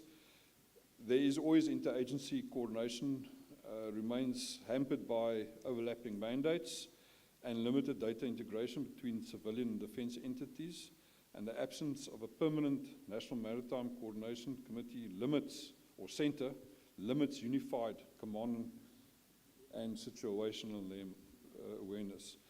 Resource and capability constraints, which is always a reality. In terms of Operation Copper, we face sustainability challenges due to cost of prolonged naval deployments and availability of our deployable assets, and there's inconsistent funding. This inconsistent funding undermines patrol regularity and operational reach. In terms of information sharing and trust, there are also some challenges. Agencies maintain different information security protocols, which restricts data exchange. We've heard this before plenty of times. Competition for operational authority creates friction and weakens interdepartmental trust. There's always every department always looks after its own obviously interest first, and some agencies remain reluctant to share sensitive data. Just briefly again, Operation Copper was initiated in 2010 through the SADC Standing Maritime Committee to deter piracy in the Mozambique Channel by means of joint patrols involving South Africa and Mozambique. This is authorized annually by the Presidential Note, and the South African Navy is then tasked by the South African National Defence Force Joint Operations Division to plan and conduct these patrols. And the patrols are conducted with South African Navy vessels, with Air Force helicopters and naval boarding teams embarked. From lessons and recommendations in terms of this operation, strategic level cooperation, OPCOPPER was initiated from SADC Heads of State mandate that authorized a multinational anti-piracy deployment. This high-level agreement ensured political legitimacy and access to Mozambique's territorial waters under a memorandum of understanding. Recommendations for this forum, or for the Work Group 3 going forward, is to secure political and legal frameworks before deployment, such as bilateral and multilateral MOUs or SOFAs, align joint operations with regional strategies, and designate a lead nation on a rotational basis for command and coordination to reduce duplication and confusion. From operational level coordination perspective, OPCOPPER demonstrated how coordinated planning enhances effectiveness.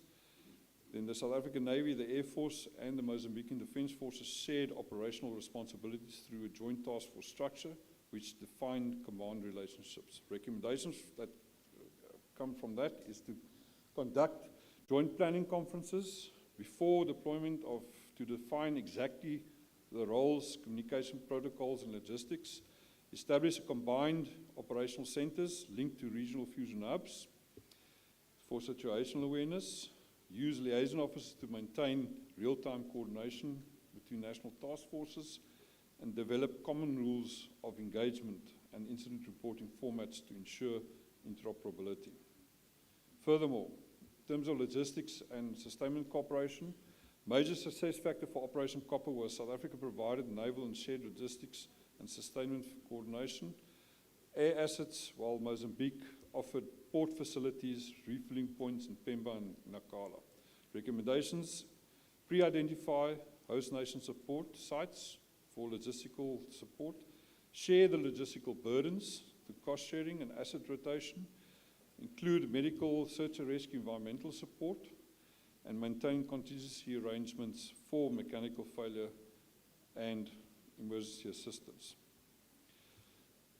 Just to bring it all together, recommendations overall for this forum is national whole of government approaches must be or should be considered and incorporated in all aspects of the DCOCC maritime activities, ensure support for regional MDA interoperability, ensure funding to build capacity when national funding resources are insufficient, conduct joint training and exercises under the whole of government approach templates, ensure legal assistance for prosecutions and fishery enforcement, establish mechanisms for DCOC peer reviews and shared standing operating procedures, conduct regular joint operations and exercises, enhance regional command and control integration, promote transparency, confidence and trust building, align and coordinate donor and partner assistance, monitor and evaluate progress,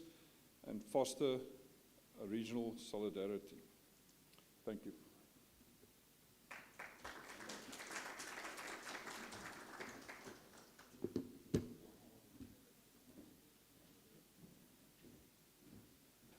Thank you, gentlemen.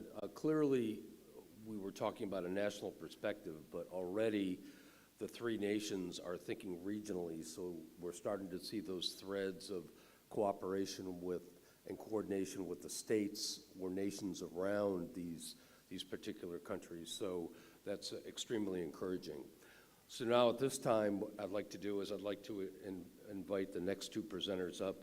We're going to shift to more of a regional level, and what I've asked the representatives to look at is the regional perspective for conducting those joint and combined maritime operations in support of regional maritime security mechanisms. So we're going to have the MASE RCOC representation with the RMIFC approach from Major Wong Pool. Major Pool, once you finish your presentation, we're going to take a coffee break, and then we'll have India represent us with Commander Kishore. And Commander Kishore, although India is not only a regional partner, it's very much an international player now. But we've asked them to kind of take a regional perspective, not to discount the Indo-Pacific operations that they've been conducting, but they've been a key player within the region over recent years. So we want to get that regional perspective. So at this time, Major Wong Pool.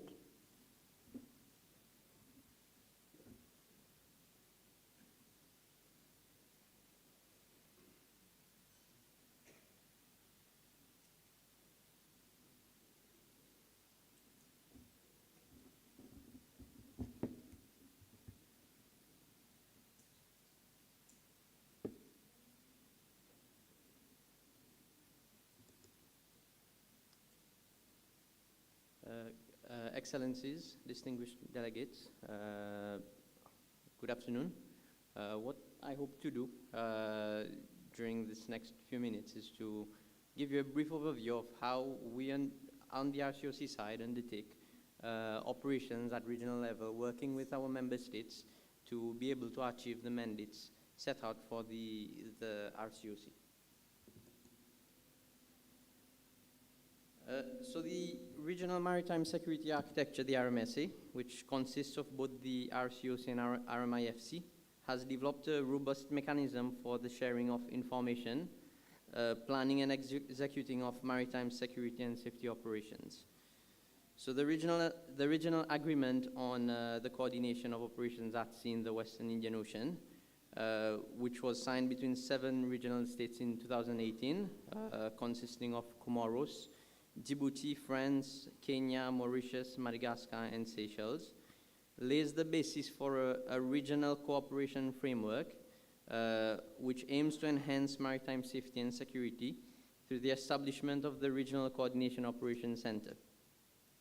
Through this established framework, as can be seen through the projected structure on screen, the participating member states are provided a platform to plan and coordinate operations of regional interest, addressing known and foreseeable maritime security threats through preventive operations. Such operations are planned and with inputs from the Regional Maritime Information Fusion Center, the RMIFC, which is based in Madagascar, also part of the RMSA, the Regional Maritime Security Architecture, which is responsible for monitoring and analyzing patterns and threats within the region and the national centers of the member states. Both centers are supported by international liaison officers from the signatory states who are posted within both centers, whose roles are to facilitate the coordination with their respective states through their national centers that operate within the Regional Maritime Security Architecture. The ILOs play a very important role in this context. The RCOC also undertakes reactive operations that are based on actionable information, which is received from signatory states or the neighboring states, which are not necessarily part of the architecture, and partners of illegal activities being undertaken during specific periods and specific areas. So the RMSC has undertaken many of both such operations since the start of its initial operations of both the RCOC and RMIFC in late 2021 through its first operation, which was conducted during that period.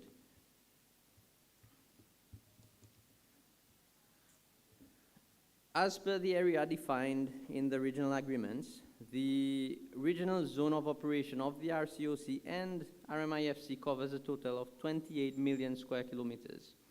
So to be able to achieve the objectives which are set out in this agreement to ensure maritime safety and security within this extensive zone of operation, the signatory states have altogether pledged a total of 37 patrol vessels and 6 maritime patrol aircrafts to undertake regional operations under the Regional Maritime Security Architecture. To date, a total of 45 operations has been coordinated by the member states through the RMSA, consisting of the RCOC and RMIFC, since the end of 2021. So given the high costs of such operations, the Regional Maritime Security Architecture has established a funding mechanism under the former MASI program and now under the Safe Seas Africa program, which is funded by the European Union.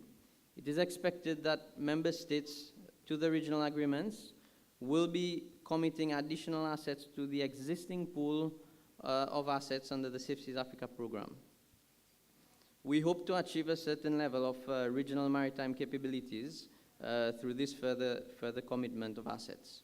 It is important also to note that the RMSA collaborates with other nations for coordinated operations at sea. So this includes the United Kingdom and also initiatives such as the EU NAV4, and we expect that others such as India will join through agreements with the mechanism or the centers. Engagement with DCOC signatory states, therefore, which are not necessarily within the RMSA, taking note that now all of our signatory states are part of the DCOC, with France joining in, is therefore possible through the established model of cooperation with non-signatory states and organizations.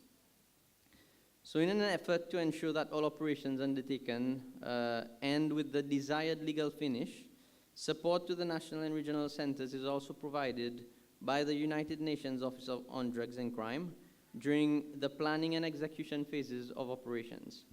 Technical legal support to states is further provided by, at national level by Interpol during the investigation phase after the operations and interdictions have been undertaken at sea. So once member states' assets conduct an intervention at sea, all investigations and potential cases will be undertaken in full compliance with national legislations of that state.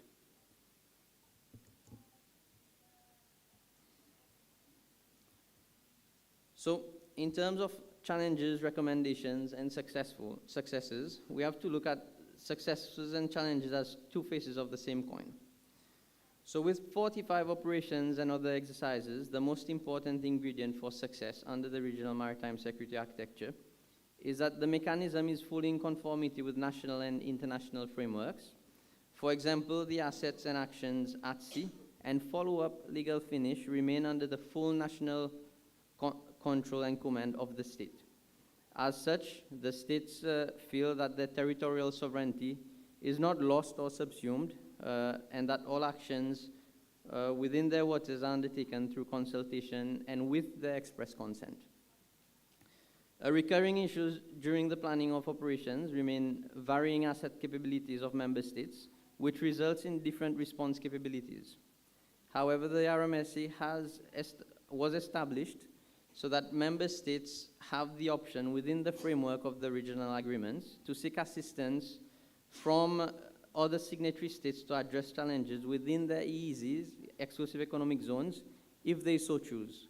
An example of such a case was during the joint operation which was undertaken between Seychelles and Mauritius through the RCOC within the joint management area.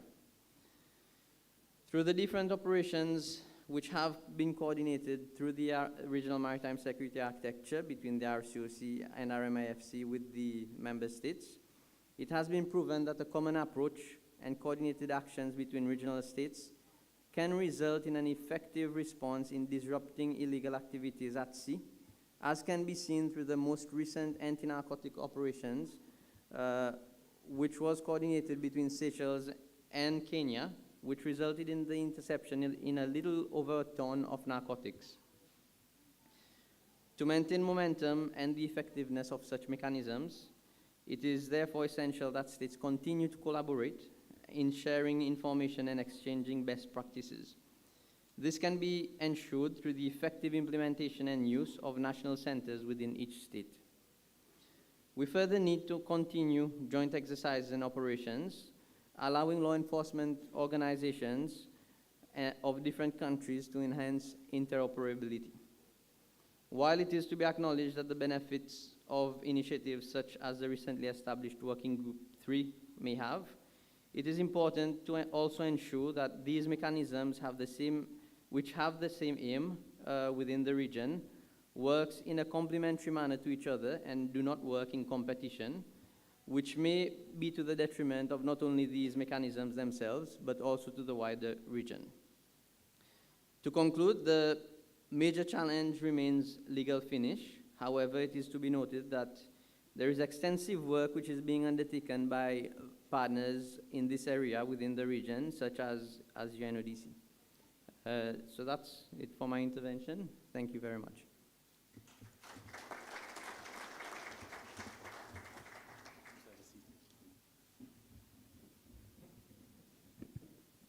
Thank you very much. This does not conclude the panel. We are sort of just over halfway through, but it's time for a break. It's been a long afternoon. So there's a coffee break now, which they've planned for us outside in the foyer.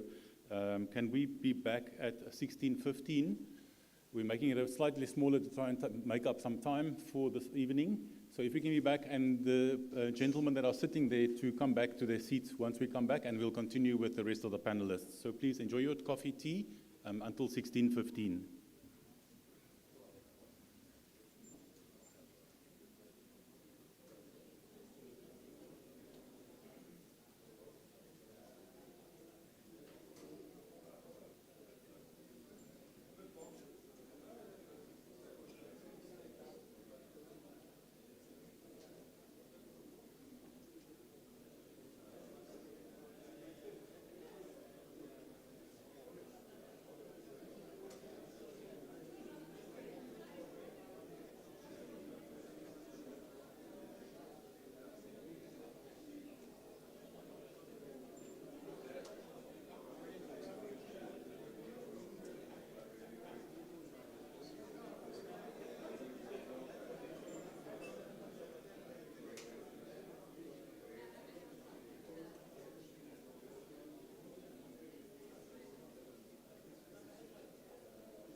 Ladies and gentlemen, please, can we start taking our seats for the final part?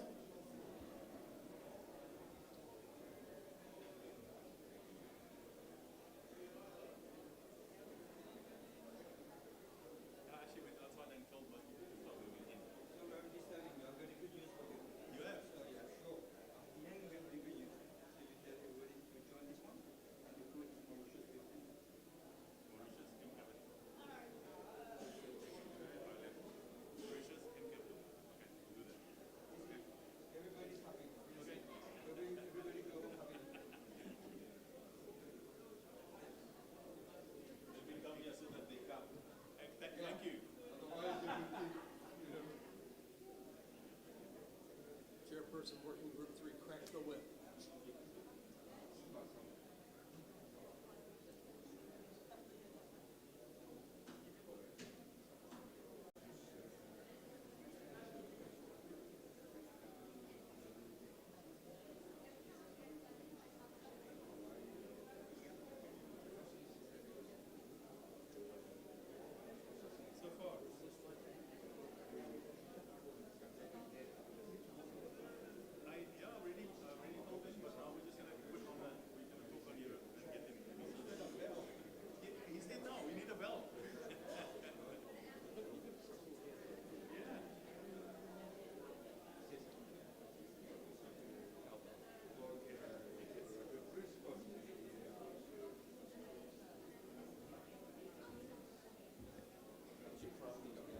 Ladies and gentlemen, please be seated. To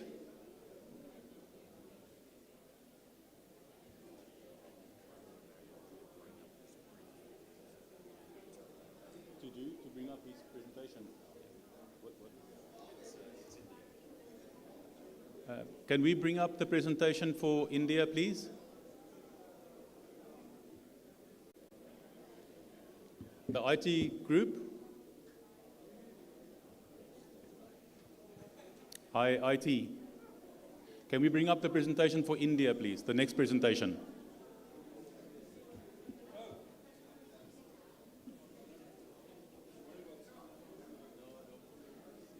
That's yours.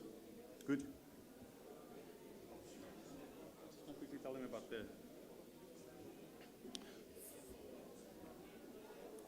For those that are interested to get onto the Wi-Fi,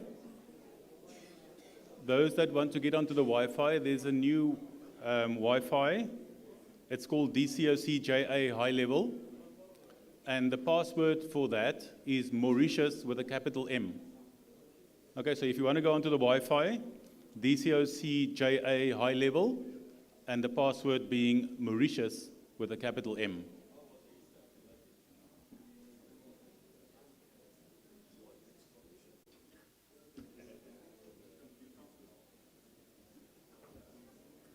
At this time, as the moderator, I'd like to invite Commander Kishore to the podium, and he will start his presentation.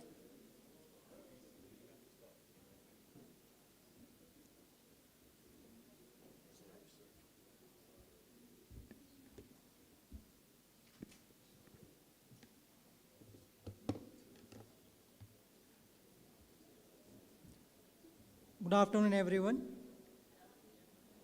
Excellencies, distinguished delegation, ladies and gentlemen. It's indeed a privilege for me to engage with esteemed gathering whose collective efforts and expertise would add great value to our discussion on maritime security. In today's talk, I would endeavor to bring out certain challenges, opportunities, regional and international constructs, and best practices for operational security and collaboration in maritime domain. Before I move further, I must thank you, Kenya, for sending invites to Indian delegation for this high-level meeting. The presentation will be covered under heads as shown.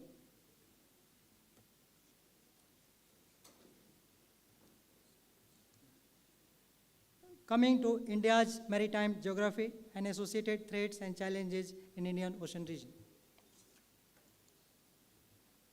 So far as geography is concerned, Shown on this screen is a snapshot of traffic that traverses through IOR. Indian Ocean region has always been critical to the world economy, which has been highlighted by previous speakers in previous sessions. So it's very much important for us that this vast maritime domain remains free, secure, and stable at all times. Concurrently, presence of state and non-state actors cannot be ruled out at any time. Also shown on the screen are various choke points in IOR from Suez Canal in the west to Mumbai Water in the east. On an average, 160,000 ships traverse through Indian Ocean annually, and at any given point of time, around 15,000 ships are present in IOR. We have 36 countries, including 6 island nations, that are littoral to Indian Ocean region. India itself has a coastline of over 11,000 kilometers. We have nearly 1,400 islands, 9 coastal states, and 4 union territories. All these impose a significant responsibility for Indian Navy. Given the traffic density and various state and non-state actors in the region, Indian Ocean region faces diverse threats and replete with incidents of piracy, maritime terrorism, drug trafficking, IUU fishing, which has been deliberated in previous sessions as well. Additionally, other challenges like natural calamities, climate change, and maritime boundary disputes complicate the security landscape in this maritime domain. Further, emerging threats like cyber attacks, threat to undersea infrastructure could also create instability and may have immediate economic and human consequences, which we need to look forward and address in future. So to mitigate all these security challenges, operational coordination is the key, which the forum and further organization need to keep in mind at all times. Maritime security landscape of IOR is inherently transnational, as I have spoken earlier, and no single nation, no matter how powerful, can address these threats in isolation. Therefore, the interconnected threat environments demands strong operational coordination and collaboration at all levels. Forum like DCOCJ can play a vital role in this regard.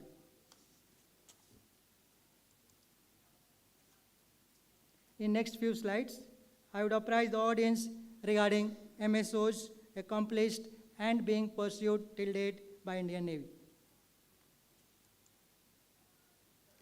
As a direct consequence of volatility in Gulf of Aden and Red Sea since November 23, Indian Navy ships have been deployed continuously in the region. The deployment of iron ship has led to safe transit of over 147 lakh metric ton of cargo on board 368 merchant vessels, translating into roughly $6.3 billion since October 23. Our anti-piracy efforts since October 23 has included boarding of over 1,000 vessels and apprehension of numerous pirates. For the past year, we have rendered assistance ranging from ACR, firefighting, medical evacuation, as well as explosive ordnance disposal and area sanitization. We have responded actively and intervened in 30 incidents, which have led to saving of more than 540 lives at sea.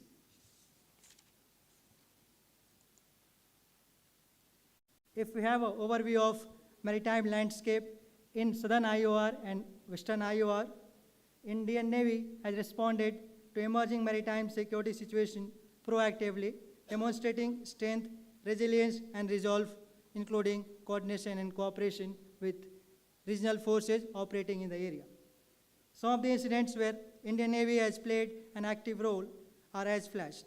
The incidents depicted in yellow are the piracy and hijacking incidents, while incidents depicted in red include missile and drone attacks in the area as indicated in Gulf of Aden.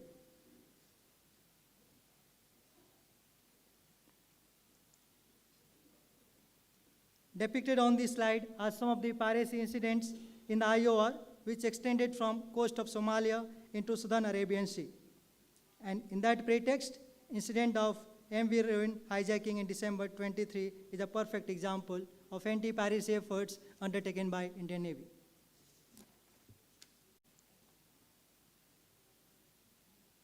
The ship was intercepted, and through consistent and calibrated tactical action, Indian Navy compelled 35 pirates to surrender.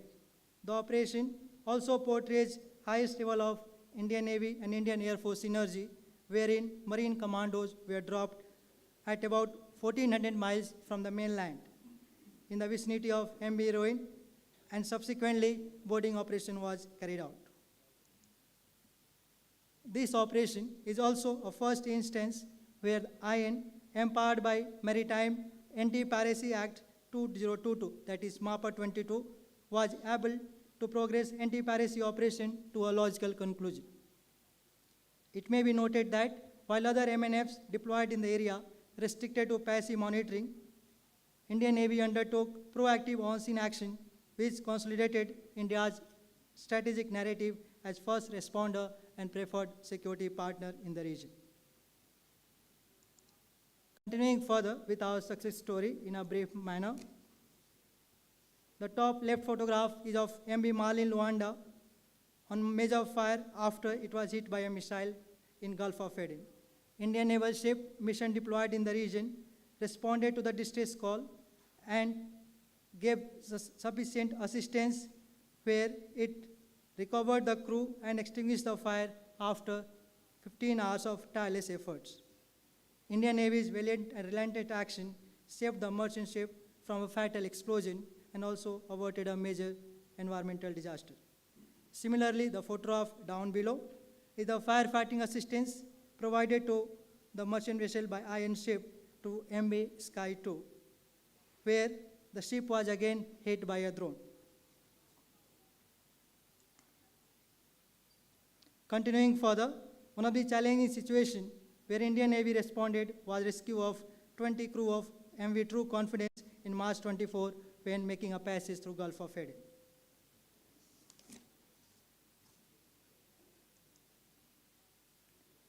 So far as HADR, MEDVAC, and SAR is concerned, we have conducted these salvage operations and medical evacuation at numerous occasions. However, one of the significant milestones which we received was off Brahma, where a massive earthquake in Myanmar hit at around 1:51 hours on 28th March. The first Indian ship with 10 tons of relief material was deployed within 18 hours. Cumulatively, 5 ships were deployed, which transferred a total of 512 tons of relief material to Myanmar, giving support to the regional nation in our domain. As covered earlier regarding rescue of MV Elsa 3 by Director IFC-IOR India, I will not dwell much on this aspect. However, it is to be noted here that in the rescue operation, Indian Navy and Coast Guard reached to the scene of action and recovered all 22 crew members, which demonstrates our seamless synergy between our multiple maritime agencies. Coming to assistance to MV 1503, our commitment to maritime safety was also demonstrated with absolute clarity in June this year, when Singapore flagged 1503 reported a fire just 15 nautical miles off Indian coast. Immediately, upon intimation from IFC-IOR, Indian Navy and Coast Guard came into action and provided immediate response. MR aircraft equipped with life rafts were launched to carry out aerial surveillance, followed by further assistance. Moving further, a glaring example of op coordination at sea, where assistance was given to MV Eagle Veracruz, where a seeking helicopter was deployed in very challenging weather and undertook medical evacuation on board the ship. Coming to MT Falcon, again it was discussed in earlier session. In that rescue mission, IN ship arrived at location around 115 nautical miles northeast of Aden by AM 20th October, and by PM 20th October, fire was under control by tug as released with guidance from Chetak X Indian naval ship deployed. Mortal remains of 2 Indian crew were recovered by iron ship and handed over to shipping agent at Djibouti. The action was done in a very expeditious manner. Coming to anti-narcotic operation in the area, this has been conducted by Indian Navy in the recent past, as shown on this screen. I want to highlight the point here that these operations are conducted in close coordination with MOD, various national agencies, as well as international construct such as CMF and info sharing networks, as we have deliberated today. So far, I have talked about iron continued presence and deployment against anti-piracy, hijacking, IHM, MEDVAC, HADR, SAR, and ANO. Towards this, iron maintains a robust and seamless cooperation with various regional security partners to address these challenges in a cohesive manner. I'll briefly delve upon this because of paucity of time. As regards to our FC engagements, it comprises pre-planned bilateral and multilateral exercise, passage exercise or PASEX, and coordinated patrols with neighboring FFCs along the IMBL. We also assist a few friendly navies in conducting joint surveillance of EEZ based on the request. IN participates in 47 exercises with friendly foreign countries, which includes 25 in bilateral format and 22 in multilateral format, as indicated.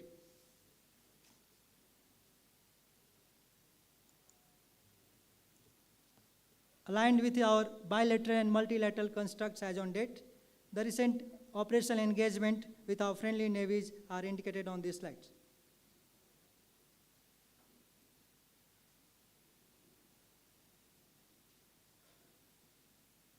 As we talk today, ongoing Malabar 25 at Guam, followed by Oceandex by iron ship in Far East, is an example of our regional presence in Indo-Pacific as well.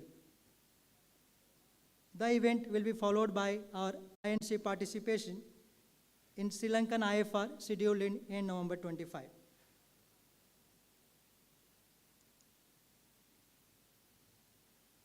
In order to bolster maritime interoperability, iron ship Sunaina as Indian Ocean ship Sagar, manned by a combined crew of 44 personnel from 9 different countries across the region, was deployed to Southwest IOR in April 25. While the initial mission focused on Southwest IOR, there is potential for expansion of the initiative in area. And CONOPS, as highlighted by Chair DCOC today also, is being revised for expanding the area of operation under Mission iOS Saga.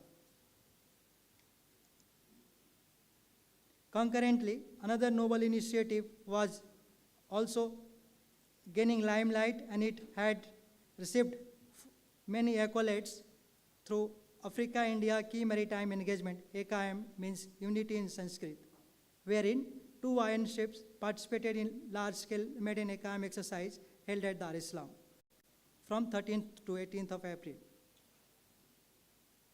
To enhance this engagement and maritime security in the region, Indian Navy plays a pivotal role in capacity building among IOR nations.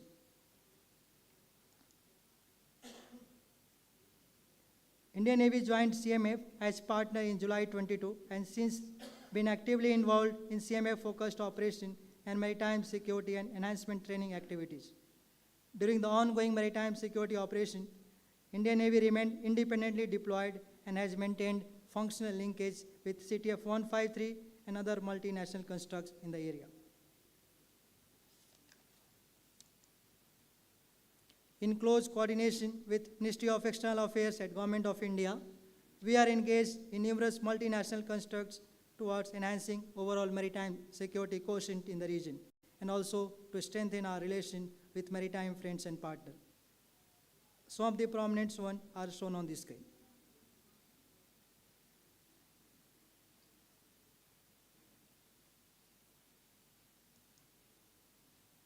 Towards enhancing maritime security with several regional navies, we undertake coordinated patrol, CORPAT, with friendly navies in eastern neighborhood, that is Bangladesh, Myanmar, Thailand, and Indonesia.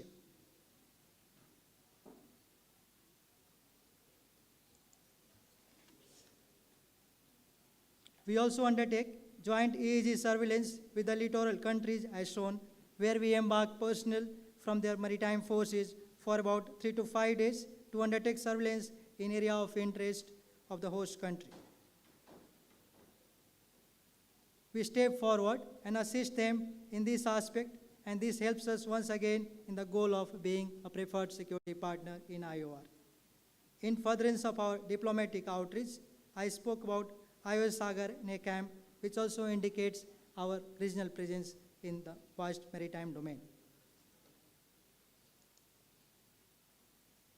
Our training efforts form a significant pillar of our diplomatic outreach in the military sphere. Shown on this screen is a canvas of training and engagement with maritime forces from over 50 countries. Close to 1,200 vacancies are offered across 130 courses on subjects linked to surface, subsurface, and air domain of war fighting. These are broad contours of our efforts in close coordination with a number of stakeholders, be it national or international.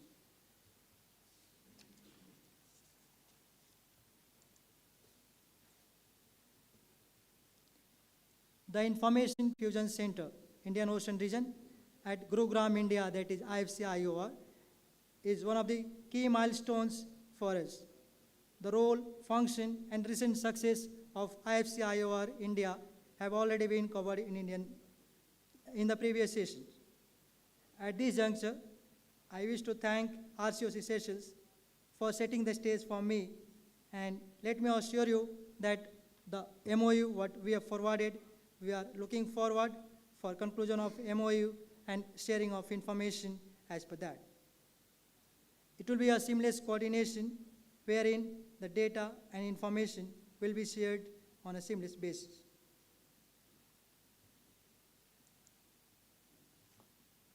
I also take these opportunities to highlight an indigenous communication solution, NISHAR, developed by Indian Navy, which stands for Network for Information Sharing.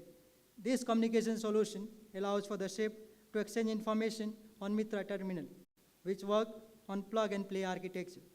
The communication link has the potential to resolve issues related to varying communication protocols and therefore enhance maritime interoperability among the nations.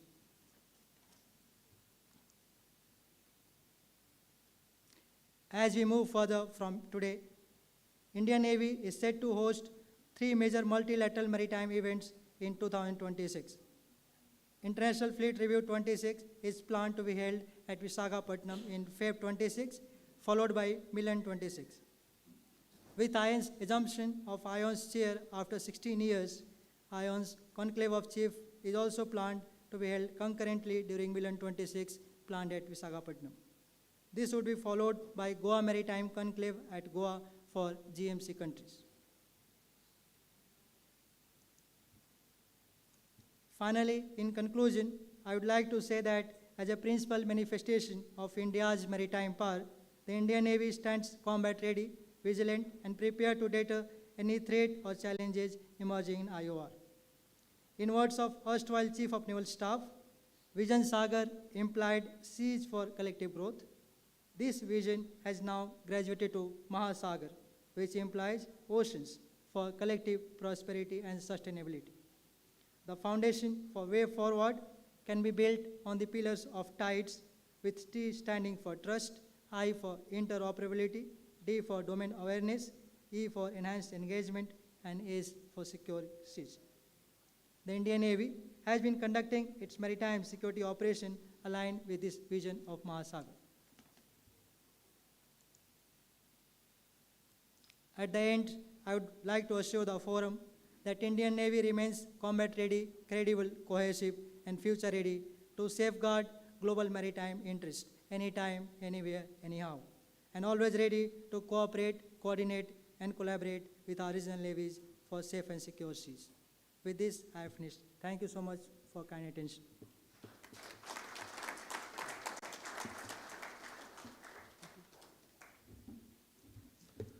Thank you very much to the regional presenters. The key takeaways there were the stressing of ensuring we're meeting the interoperability, information sharing, collaboration practices. We're seeing much more collaboration at the regional level, and clearly a unity of effort when conducting those regional operations. So thank you very much. The last group I'd like to invite is the international perspective. First, we're going to have the Deputy Commander for Atlanta, Rear Admiral Fentoni. He will join us at the podium, followed by UNODC. Ms. Basoon Singh will come up from UNODC after the Admiral. And again, what we're going to look at here are the international perspectives across Red Sea, the Gulf of Aden, Western Indian Ocean, to include those successes and challenges as we integrate the international with regional forces. Thank you. Thanks, Jeffrey. Excellencies, ladies and gentlemen, I'm very pleased to be here for the first time, and I'm also pleased to be at this point. So a lot of the concept about maritime security has been already washed out by all the presenters, and including the one that presented before me.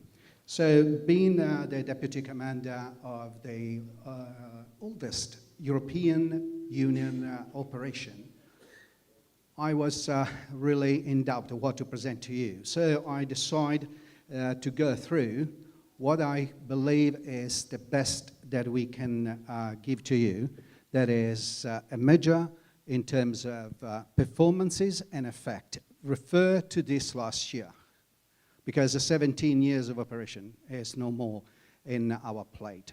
So I'll go through this graph that wants to compare the activity that we perform, that is the dark dot line, versus the effect that we believe we achieve with our operation through 7 lines of activity that I'll present one after another.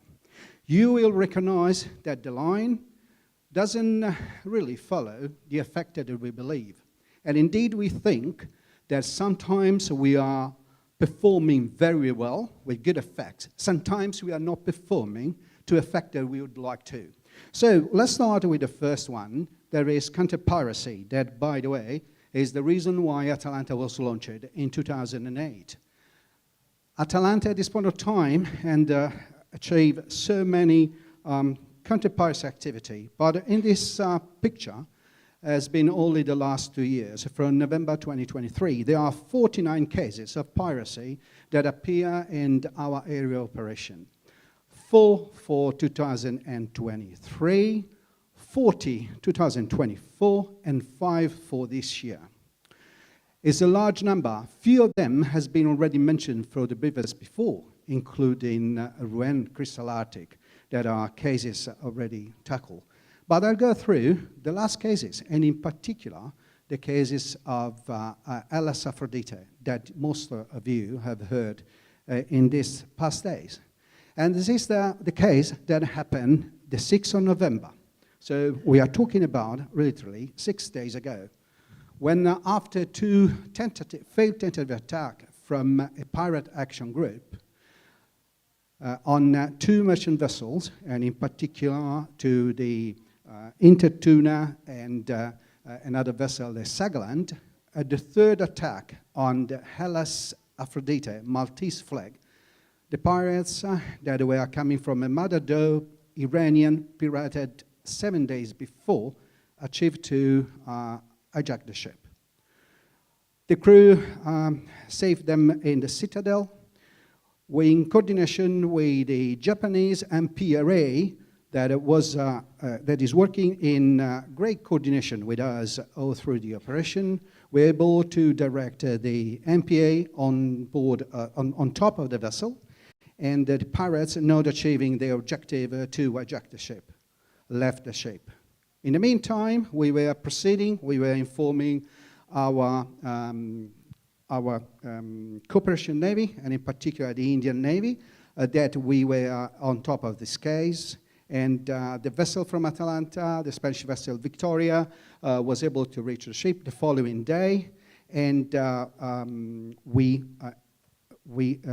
conduct the boarding, and finally we liberate the ship. The pirates has already left because they saw that we were approaching. But in the meantime, the following day, the 7th, they were trying to attack another ship, the Altumama, from a Japanese company, Japanese commercial company.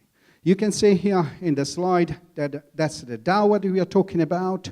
We are looking, unfortunately you cannot see the helicopter that performed the boarding, and finally, that's the most important photo. That is, of course, when it was performed the boarding, and of course, this is the crew that we liberate on board of the Aphrodite. What happened? Happened that when, in coordination with the Indian Navy, we reached the Dhow the following day, so the 8th, sorry. And the Dhow had on board 19 hostages from Iran.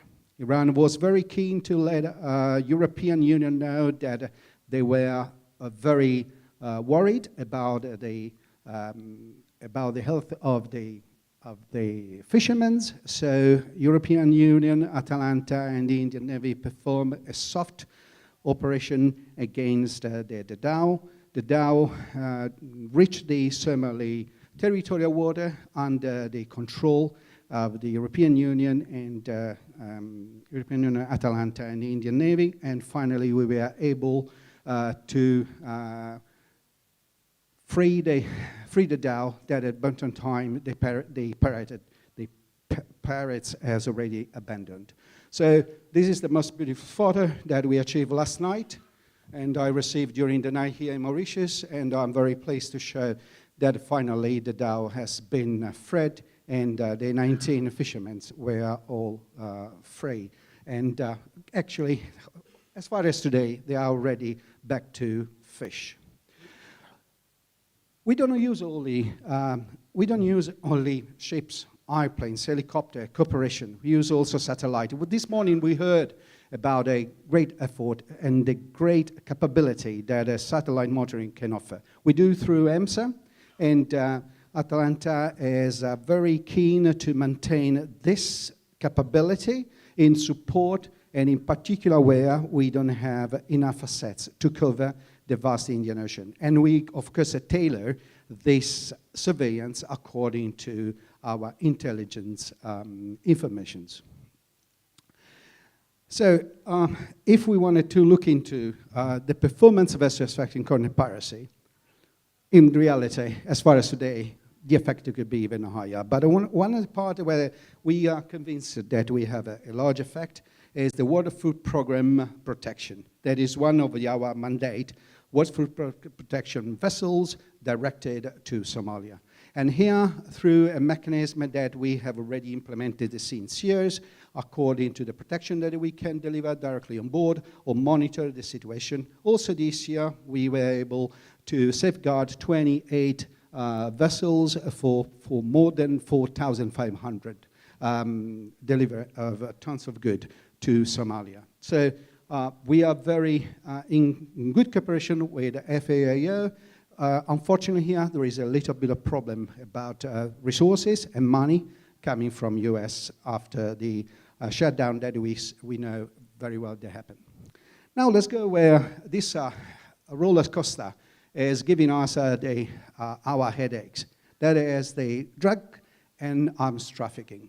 Because we heard several times that we have issues with the legal finishing. And indeed, the nations that support Atalanta are not at the moment in condition to ensure legal finishing for the action that we perform.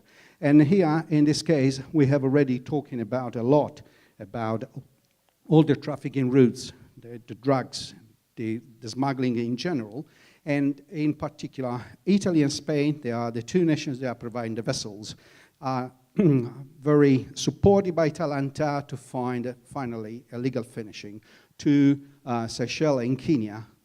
But it's a national responsibility because at the end of the day, it's not the European Union cutting a deal with them. But we are supporting the two nations to make it happen. The next one is IUU. We heard a lot about that. And of course, also our activity is performed to make sure that this tip of fish as a plague for Somalia in particular could sooner or later stop. We are not convinced that our effect is compare or is above our activity. We are still struggling to achieve, again, for a lot of reason, and indeed for the legal finishing missing the effect that we desire. In this year, we conducted more than 500 control on vessels, on trawlers, and them has been reported that are reporting to DG Mare in Brussels and to Interpol to take actions. But the effect, again, is not what we expect.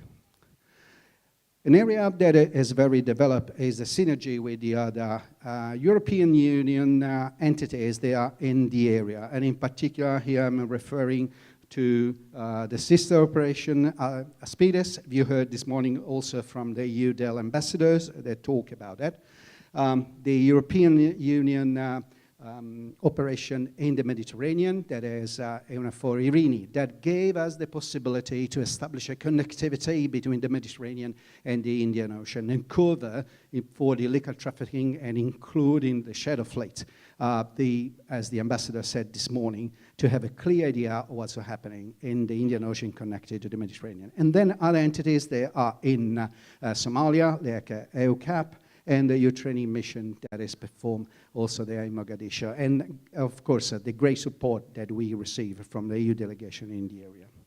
This mechanism is, of course, a mechanism that Atalanta is fostering, not only because we are the oldest operation in the area, but because we have a lot of connection, in particular in the Indian Ocean, that we will see later on. Now I'd like to touch upon the maritime security architecture that we heard a lot of this. And here the effects become to be more than we perform in terms of activity. And of course, is the support to the exercise that we are providing in the area. Any type of exercise that we can conduct in the maritime capability domain, according to the request, according even to the metrics that are in the DCOSA server is a reference for us according to the national requirements, according to what the navies and the coast guards are requesting to us. And I'd like to show this table that is just for this year, the activity that we've performed so far. A lot of dots, a lot of cooperation, a lot of coordination and collaboration, if we like, according to what has been presented at the very beginning. And in particular, I'd like here to stress the point that we achieve a good, very good collaboration in this case with CMF and in particular with the CTF 154 that will sustain the exercise that we are going to perform in the area at the end of this year and the beginning of next year. And I have here a couple of good examples. One is the Dorale exercise that we completed just 2 weeks ago in Djibouti. And you can see here on my left how long is the list of participants that we will come in the exercise. It was 5 days exercise in Djibouti, very successful in terms of participation, in terms of a set, and sometimes has been already recorded by the participant during the morning. What we will do next week? Next Monday, we will start with the Usalama Barini in Kenya. Our vessel will be there, unless a pirate pop up again. And we will conduct the exercise with these participants. And again, the Djibouti content is part of the play. These images are from last year when we performed the same type of exercise. A key exercise for us is, of course, with the Indian Navy. The Indian Navy is a strategic partner, and we have heard just 1 minute ago the global dimension versus the dimension, international dimension that Atalanta could have. This is last May when we deployed to ship it in Mumbai, and we conducted an exercise, a quite articulate exercise with the Indian Navy, and it was the base also for a following interaction that we had this last September in Seychelles, and we saw just before presented the tour that the Indian Navy conducted just in September in the area. So the coordination with the Navy is in place and allow us to coordinate the counterparts operation that I showed you at the very beginning, in particular with the Indian Navy ship Chennai. So what I want to say at the end, I'm going to conclude talking about the regional participation. Atalanta, we would like to say that we are sort of a brand. We have a collaboration with all the entities that are reported in the slide, and most likely a lot of you will find the organization where they belong to. And I just highlighted in red the last activity that we are performing in terms of memorandum understanding partners to exercise and permanent contact that we have every day, including the fact that we are not only in terms of writing, but also in terms of delivering capability. And the last point is MCIO. We heard a lot about information sharing. Our tool for information sharing is the Maritime Security Center in the ocean that is in Brest, France. It's an entity that belongs to Atalanta, belongs to our operational department, and it works to support the maritime security, offering in particular an entry point for the industries. All the ships are transiting the area can register on the MCIO portal. They receive advice, they will receive information about their safe transit, or they receive warning as necessary. And finally, the same tool, as every tool has been presented, is providing the possibility to arrive to the data analysis and the copy view. That is an instrument that we use to have a clarity about what is going on in the Indian Ocean, in the area that we cover. The MCIO was able to establish all these contacts, and this great map that is available report all the contacts that we have in the area, from the different Maritime Rescue and Coordination Center to the Intelligence Fusion Center, with the Information Fusion Center that you have mentioned this morning. So we are trying to guide all our registered vessels through the area that is necessary to be aware of. In this line, we develop two main events in terms of meetings. The first one that we would like to maintain a sort of strategic level in the industry strategic meeting that we do in Madrid in the spring, that is followed by the shared awareness and deconfliction that is performed in Bahrain, and it was performed just at the end of October. And we were there with 149 participants, and most of you were in the same room where I was. These two big meetings are mainly to coordinate the activity, but indeed to show to the industry, reassure the industry that Atalanta, in this case, and the other operations, and CMF and Aspides are supporting this safe transit in the Indian Ocean.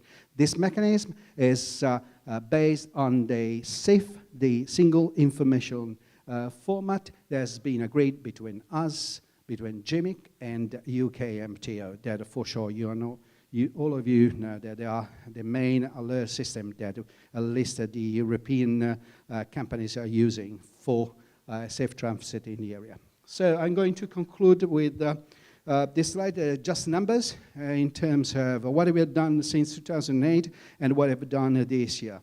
And I'd like to show you that the Paris events for this year has started 5, and we know that sooner or later we will increase the number, but our answer will be prompt, and we will hope that indeed also for the legal finishing, with the legal finishing, we can have effects that are much more than our performance. I thank you all for the attention, and I'll remain available for any question you may arise later on. Thank you very much.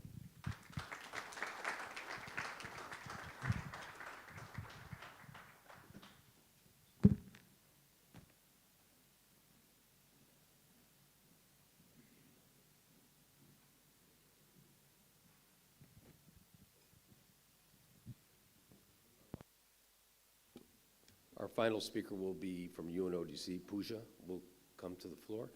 And I don't think you have a presentation, correct? You're just talking today. All right. Yes.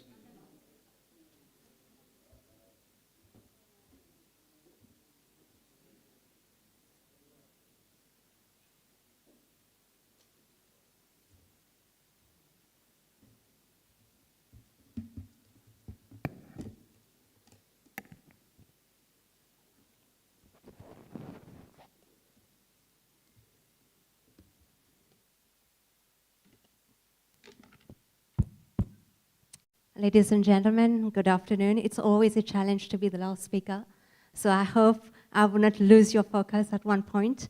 First of all, I would like to say that throughout the entire of today, our presence bears testimony to our grit and determination to eradicate impunity, promote accountability, uphold the rule of law, reinforce the criminal justice chain system, and further consolidate the collaboration, cooperation, and coordination in order to buttress the regional fight against maritime crime.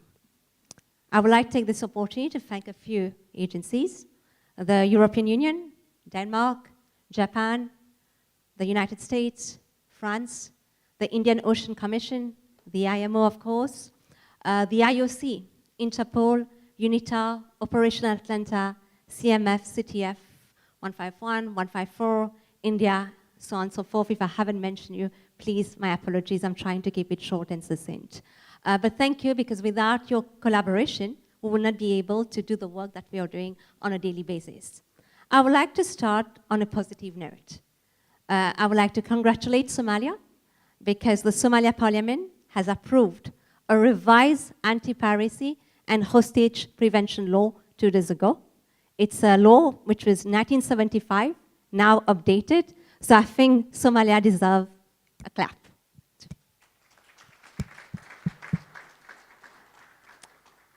Thank you.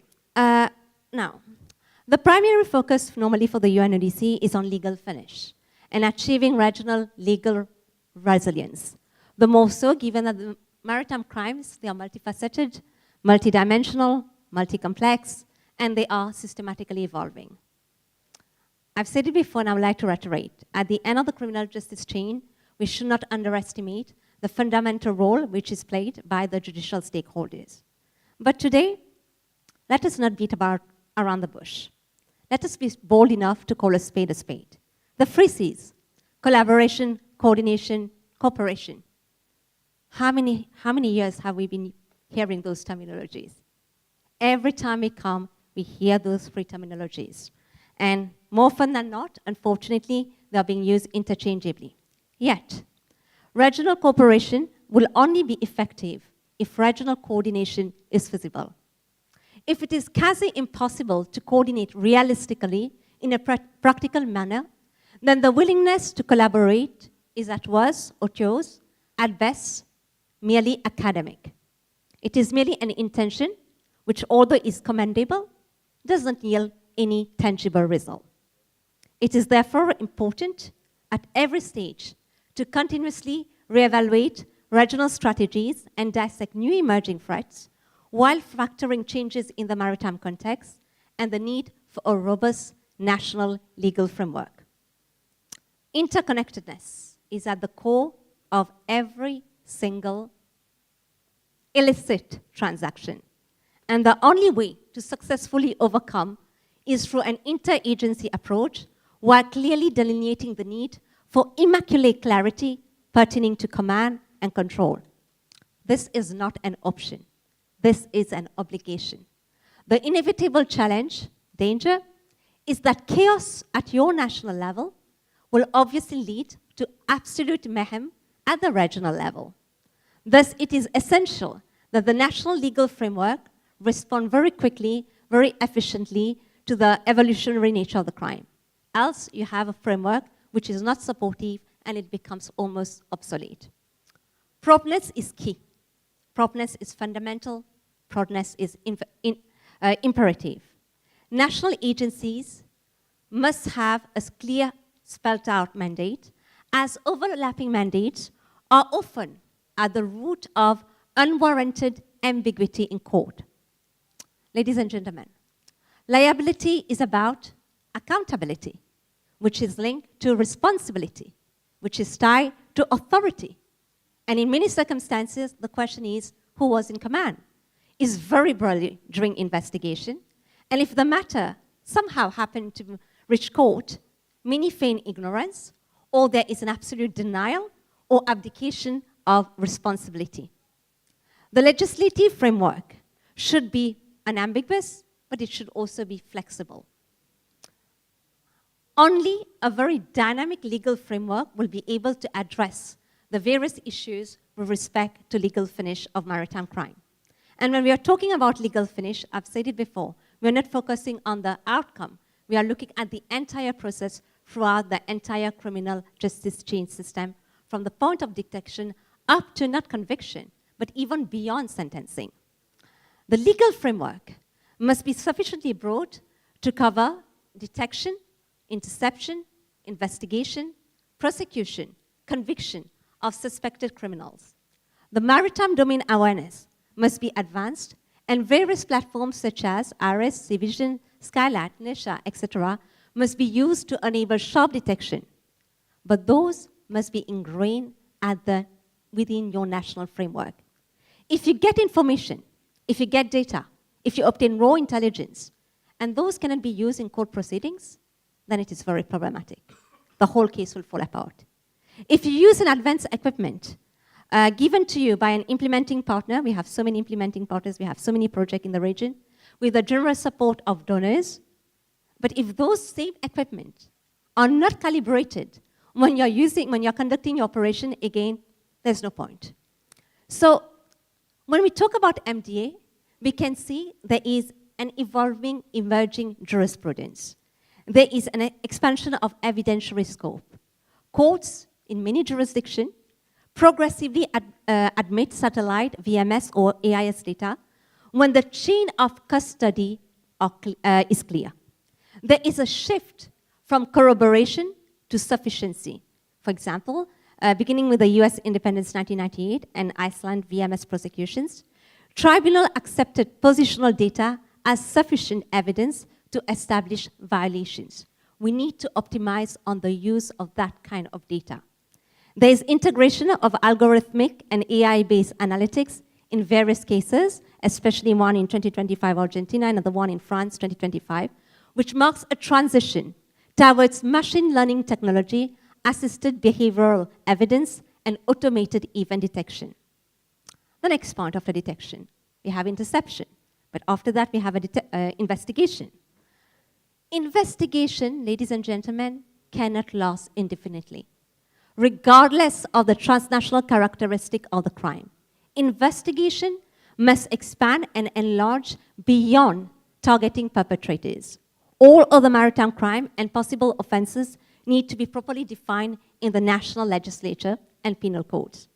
The definition and understanding of maritime offenses in the fishery sector, smuggling, trafficking, pollution, maritime terrorism, corruption, and money laundering is key. Parallel investigation to trace the syndicate must become the norm. We focus so much on the DAO, we should focus on the DAO, that we tend to forget that there is a whole mafia behind the DAO and that nobody is just accidentally on a DAO. And I remember talking to somebody recently, I'm not going to name because I think the person is in the room, told me, I feel so sad about the DAO because the fisherman, this person happened to be at the wrong place at the wrong time.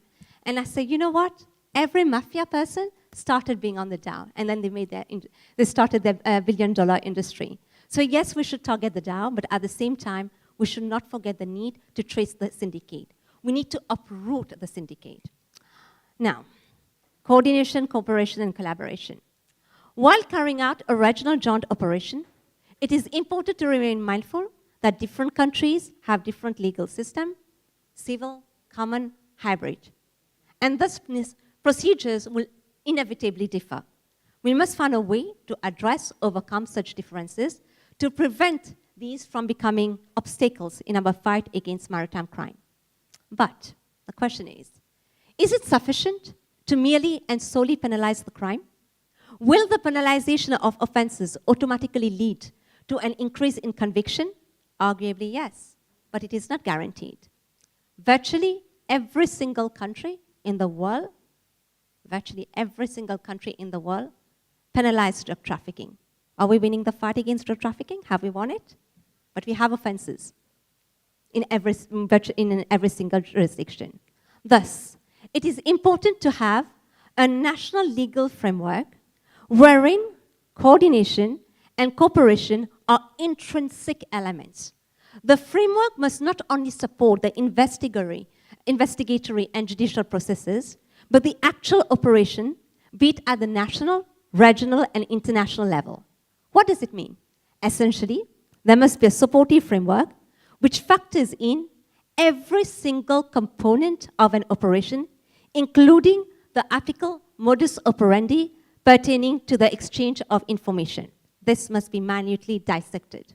We cannot and should not undermine the importance of information, intelligence, actionable information, sources which remain strictly confidential versus sources that need to be admissible in court as evidence, and the fact that a prosecutor must prove its case beyond reasonable doubt.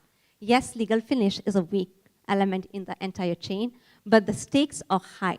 The way to argue the case in court is very difficult, and we need to, again, ascertain that the entire process, from the point of obtaining the information all the way to the interception and the actual arrest, is more or less flawless. More often than not, intelligence is received by one jurisdiction and prosecution is carried out by another jurisdiction. How do you ensure that evidence that is obtained in a jurisdiction which applies the common law will be admissible in a jurisdiction which is actually applying civil law? So again, there is a need to collaborate, coordinate, and also to not only understand your own national legislation, but the legislation of the other countries in the vicinity. It is also important to determine whether prosecution-led is it a prosecution-led investigation, or is it an investigation-led prosecution? They are not the same. We need to know what is being endorsed. A fragmented approach is neither sustainable nor recommendable. Intelligence received is at the root of every single VBS's exercise. And it is important to determine the kind of intelligence being used and whether it is operational or actionable. Prosecution-led investigation is vital, but the need to obtain legal advice prior to triggering a law enforcement operation to ensure that the exclusive jurisdiction of the flag state is not encroached upon is key. The legal guidance advice must not be circumscribed to jurisdiction. This is insufficient and in fact could trigger inaccuracies which could be fatal in court. If you only focus on jurisdiction and you believe you have jurisdiction and you go for it, then you discover you don't even know what crimes you will be charging the perpetrators with. You are stuck. And maybe there could be an opportunity for the prosecutor to say, this, we are not going to prosecute. Therefore, all countries are strongly urged to bridge the gap between the agencies and the prosecution.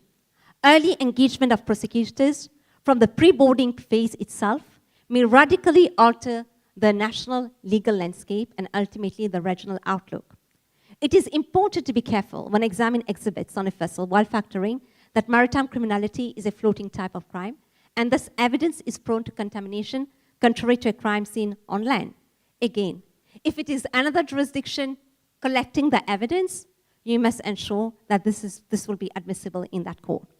The preservation of the integrity of the chain of custody is crucial in all cases, as the slightest doubt, irrespective how minute, may compromise the entire prosecutorial strategy, and in maritime cases, because of its inherent technical complexity, it is even more so. Indeed, absent collaboration, cooperation, and coordination among states at the national and international level, it will be quasi impossible to bring perpetrators of maritime crime within our jurisdictional net, and we will not achieve the legal finish. The continuum from sea to land must be legally supported. For instance, the nuance between intelligence-led investigation and prosecution-led investigation. The chain of event upon receipt of intelligence and identification of a lawful basis for the interdiction. The chain and control, who is in command. The swiftness of the boarding team and the crime scene management. The manner in which that evidence is collected, is recorded, collected, and stored. The kind of investigation which is being carried out. The actual interaction between investigation team and the boarding team. The simultaneous engagement of various national agencies with focus on information sharing. The applicable procedures in securing cooperation with other countries and all regional and international organizations. The actual handling of evidence. The preparation of a trial. Everything, if it is a joint operation, if it's a transnational organized crime, you need to be able to coordinate at every level. The regional maritime security architecture, comprising the RCOC and the RMIFC, have been established. And today, most states, most signatory states, have not yet domesticated the agreement. The operations are being conducted rather successfully. We are able to, we've been plugged in by the RCOC and RMIFC when they are actually planning, executing the operation. But it is important for each and every signatory state to ensure it is domesticated. Because if it is not domesticated, it is going to be problematic in a court of law, as the moment you go to the court, it's your national law that will be applicable. So again, I'm urging the signatory state, if you haven't done so, please ensure that it is being domesticated as a matter of utmost priority. And the UN ODC, with the generous support of the European Union under the Safe Sea for Africa project, and with the collaboration of the IOC, Interpol, and IMO, we are all pushing for that, for the domestication. Now, in terms of example, what are we doing? I've heard so many operations being mentioned, but I will not go into every, because I'm sure everybody wants at some point to leave the room. Try to keep it short for you. We have currently two ongoing cases in Seychelles. One involving the Sri Lankan fishermen, which was already mentioned during the presentation delivered by India. And the other one is the Crystal Arctic. It is extremely difficult, even if piracy, for instance, has universal jurisdiction, mounting the prosecutorial case is very difficult. For instance, currently, the UNODC, our office, is coordinating with the EUNAFO in order to ensure that 21 witnesses who were present during the entire operation will be able to report to court on the days that the court have asked them to come, firstly. Secondly, for the other trials, the fishermen, wherever they are, we need to get them and we need to bring them to court for another case. When we talk about, I believe somebody mentioned interpreters. When we talk about interpreters, we tend to think they come as soon as there is a handover, then you need to have an interpreter for the investigation. But usually, even at the time of arrest, you need to have an interpreter. Usually, there should be somebody on the boarding vessel who is able to explain to them in a language that they can understand what is happening, so that they understand why they are being brought to that jurisdiction. Seychelles has been quite active in terms of prosecution. Kenya, we are happy that Kenya was able to intercept recently a vessel, again, thanks to the operation being coordinated at the regional level, with Kenyan being the lead. And both countries, Seychelles and Kenya, they approached the UNODC in two different ways. Seychelles, when we had to provide support for the trial, it was the prosecutors who reached out to us and the investigators. They came to us, they said, we will need your support in terms of interpretations and other logistics, as well as experts, forensic, age determination, doctor, etc. For Kenya, following the recent operation, those alleged suspects were brought to court before the Shanzu court. The Shanzu court is a court which was built by the UNODC a long time back, So we're happy that the court was being used. Immediately, when the matter was heard, it was the judiciary who reached out formally to us and said it's a high stake. They would like the assistance of the UNODC throughout the entire process. If we need to be able to, whether it's legal or otherwise, and we have said we will be able to because we've got the generous fundings from the European Union under the Safety for Africa project. So we have a lot of ongoing cases, drugs, etc. Now, it's the DCOC. We have members from the SADC, we have members from the African Union, etc. At no point in time has anybody, at least not today, but even before, has anybody mentioned the fact that the African Court of Justice actually has jurisdiction over piracy crime. We have a regional court that currently could potentially exercise jurisdiction at the regional level. So this is something that exists, but we are not optimizing it, and we should find a way to make sure that this court is able to exercise its jurisdiction on such issues. I've spoken about exchange of information and the need for admissibility in court among states. I've mentioned about the jurisdiction and the need to, in those type of operation, you will have concurrent jurisdiction. Many states will be able to assert jurisdiction at the same time. The flag state, the states if they have victims on the vessel, the states if the perpetrators has its nationality. So you have concurrent jurisdiction. And it is fundamental that the case is prosecuted in a jurisdiction where there is a higher likelihood that legal finish will be achieved. And again, this is why it is not only sufficient to coordinate at an operational level. You need to coordinate while the investigation is going on and even prior to the operation being conducted. You need to know which country will prosecute and why should that country prosecute, because that country has the best legislation to guarantee that legal finish that we are seeking to achieve. Then, a few points before I hand over. The mutual legal assistance mechanism in most countries, it's underutilized, and even when it is being utilized, it's very cumbersome. It goes through different channels. For example, in Tanzania, we gave the recommendation that it should be handled by the Office of the Director of Public Prosecution, as opposed to the Office of the Attorney General.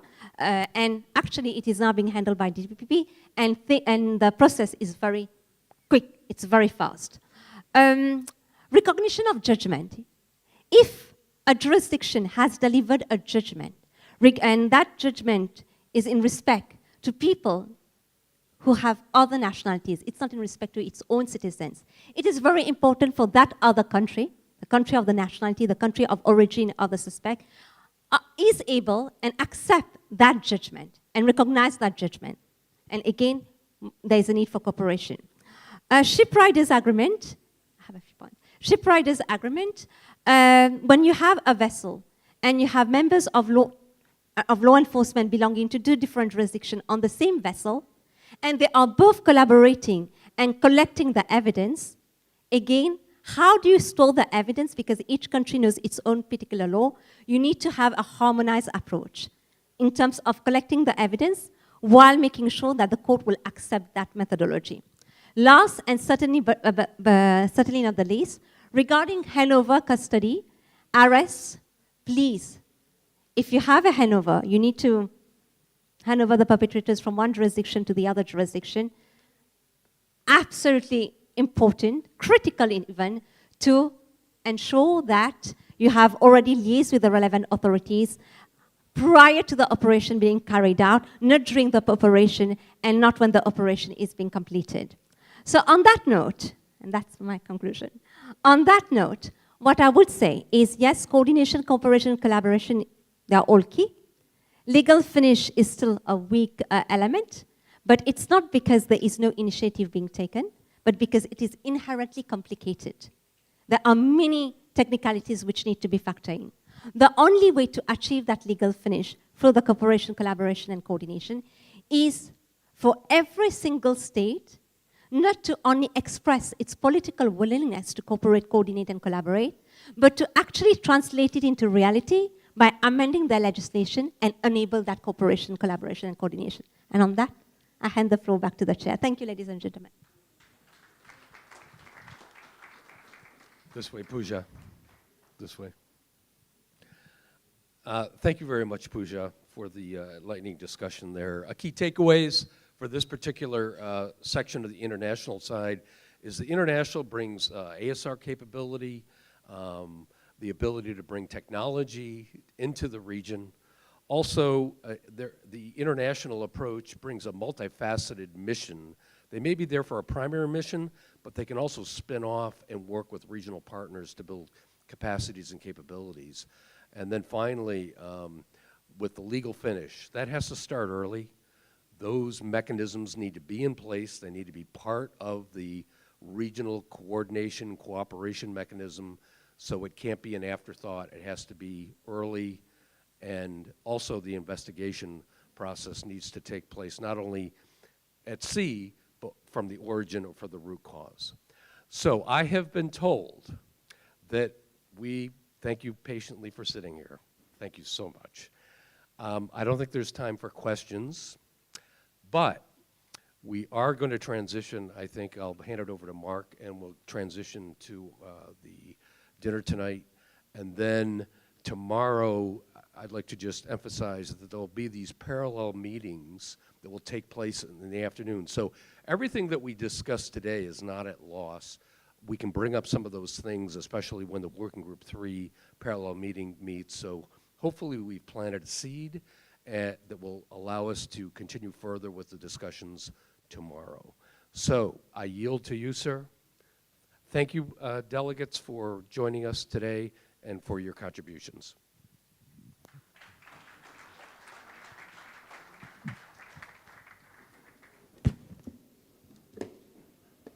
Okay, thank you, Captain Jeff and the group for that very insightful presentations. Just to take you to the program, please, you will see that it was scheduled that we would have an incorporating gaming and simulation into Working Group 3 CONOPS and roadmap priorities. We are not going to do that this afternoon. We are going to slot it in somewhere tomorrow during the program tomorrow. We'll slot that in and you will get some briefing on specifically that.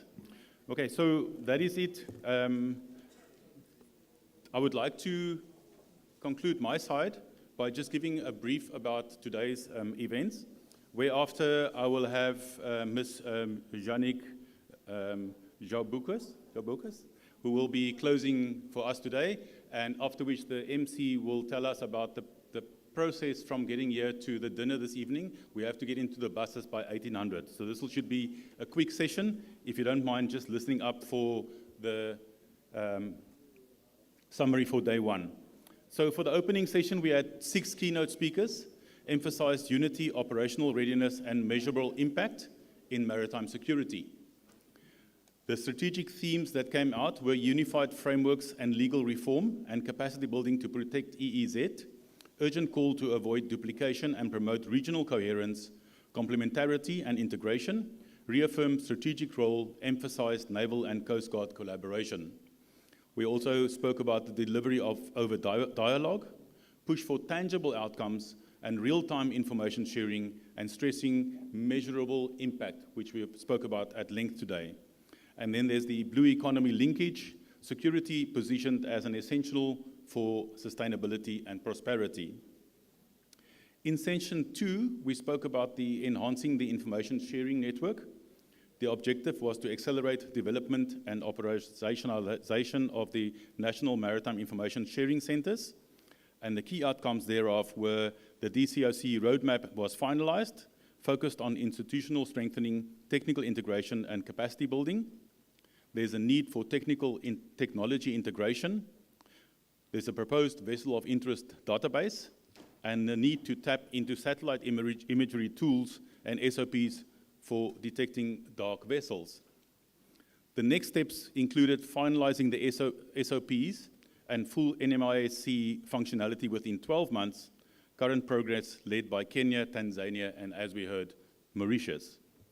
In session 3 that just concluded, operational cooperation and coordination at sea, which looked at implementing Working Group 3's concept of operations and roadmap. The key items here include enhanced information sharing and establish NMISC in alignment with DCOC ISN, with secure multi-level access in order to achieve real-time information sharing platform across national, regional, and global partners. In addition, develop secure communications and whole-of-government protocols, which came out quite distinctly. There's need for legal reform, standardized arrest, evidence, and prosecuting procedures, and formalize evidentiary transfer protocols and chain of custody, and negotiate data sharing agreements and clarity on legal constraints, which we also heard at the end now. Create expert rosters for translators, specifically translators, forensic and legal. Build joint coordination and visualization facilities, and launch joint training cycles and realistic exercises. I wrote at the end here, need national legal frameworks incorporating cooperation, coordination, collaboration, and it was also highlighted that legislation need to be domesticated into the local countries. So that is the summary for day one. I'd like now to call on, ma'am, if you would like to, Ms. Yannick Jean-Bocas, to please do the closing for us, after which the MC will take us through the administrative arrangements for getting to the dinner. Ma'am.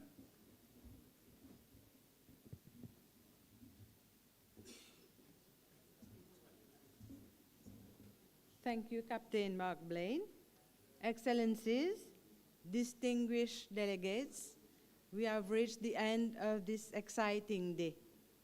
On behalf of the government of Mauritius, the host country of this important 8th high-level meeting on the implementation of the Djibouti Code of Conduct and its Jeddah Amendment, I wish to thank you all for your presence and participation at this three-day meeting addressing maritime security.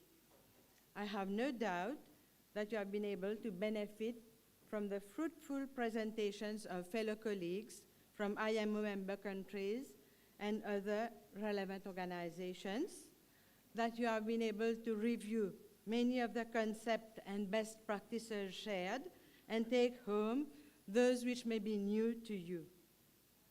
I take this opportunity to thank the EU, which is sponsoring this high-level meeting, and the IMO and the various organizations represented today for the brilliant organization, and also the staff of the Blue Economy and Fisheries Division of the Ministry for all the logistic arrangements made for the success of this high-level meeting.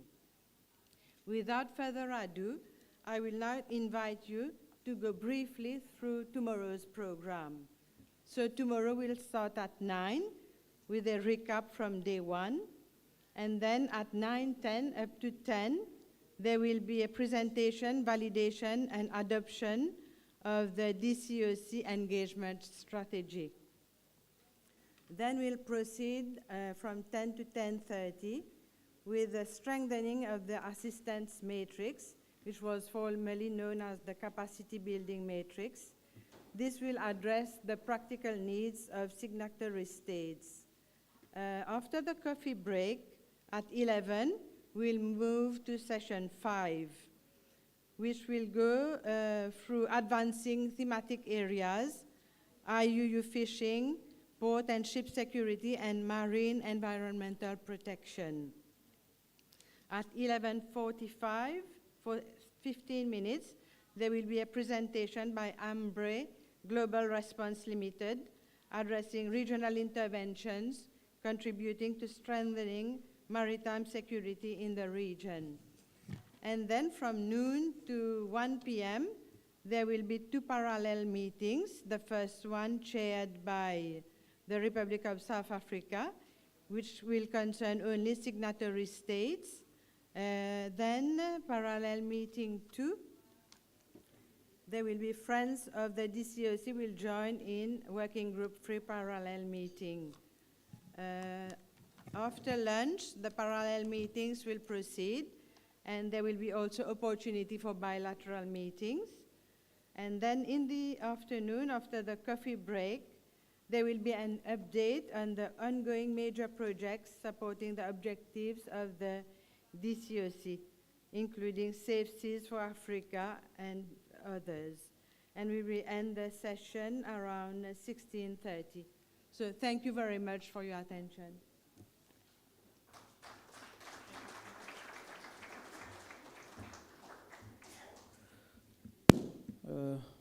Good evening, everyone. So, two important announcements.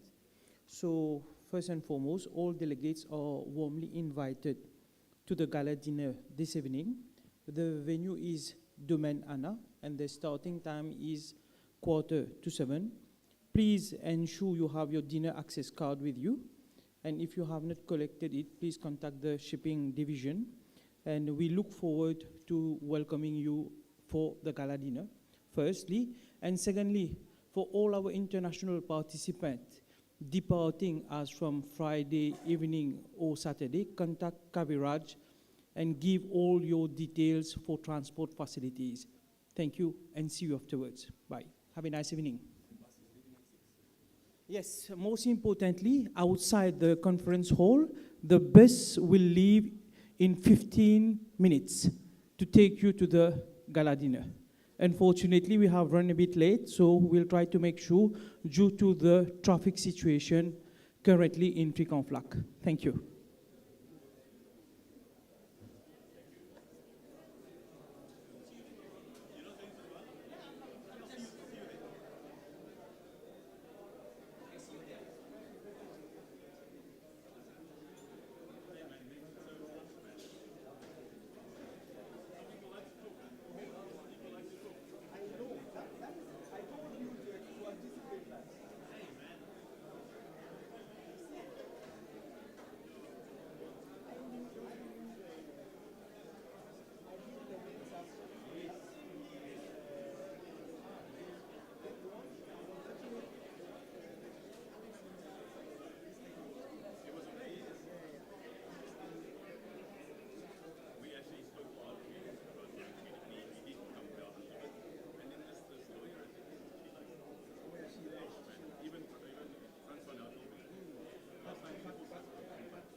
atoe kofi yangu ndio nitokee vizuri.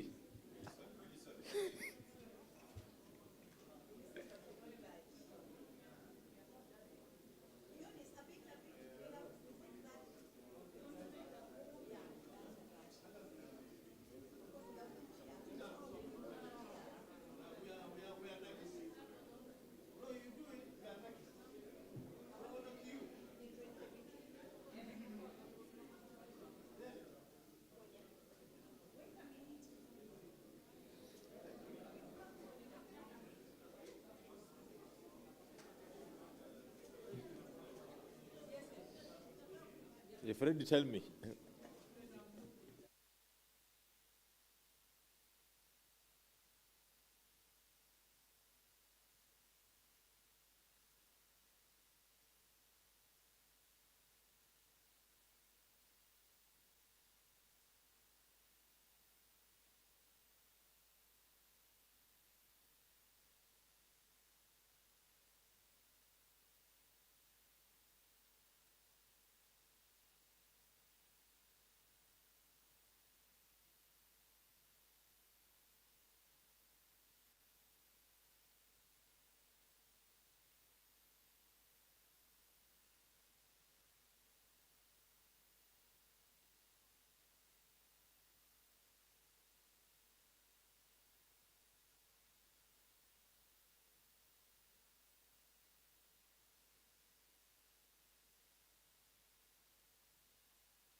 Egypt.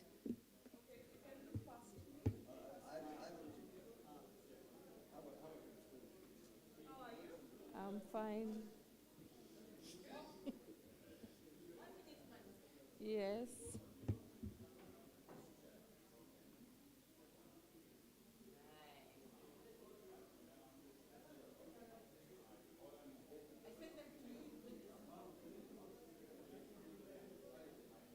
برستيشن كبر.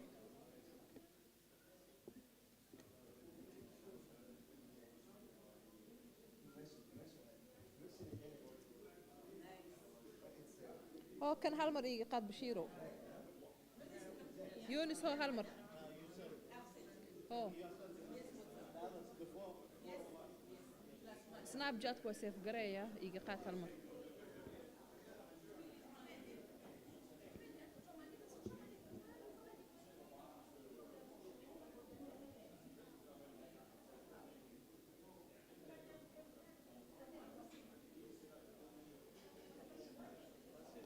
مسيف قريس لكن مقدي واي هالمر يوسو دوي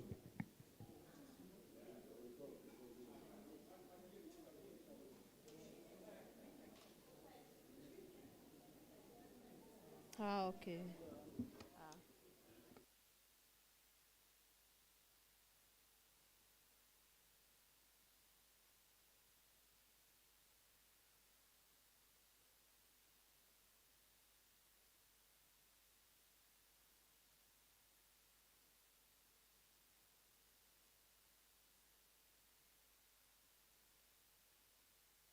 كواسة صح هذه صورة صح صورة صح هذا كواسة أوكي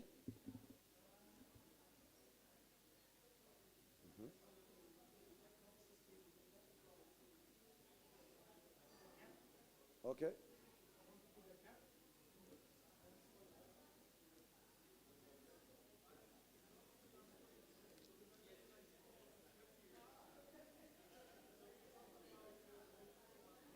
أوكي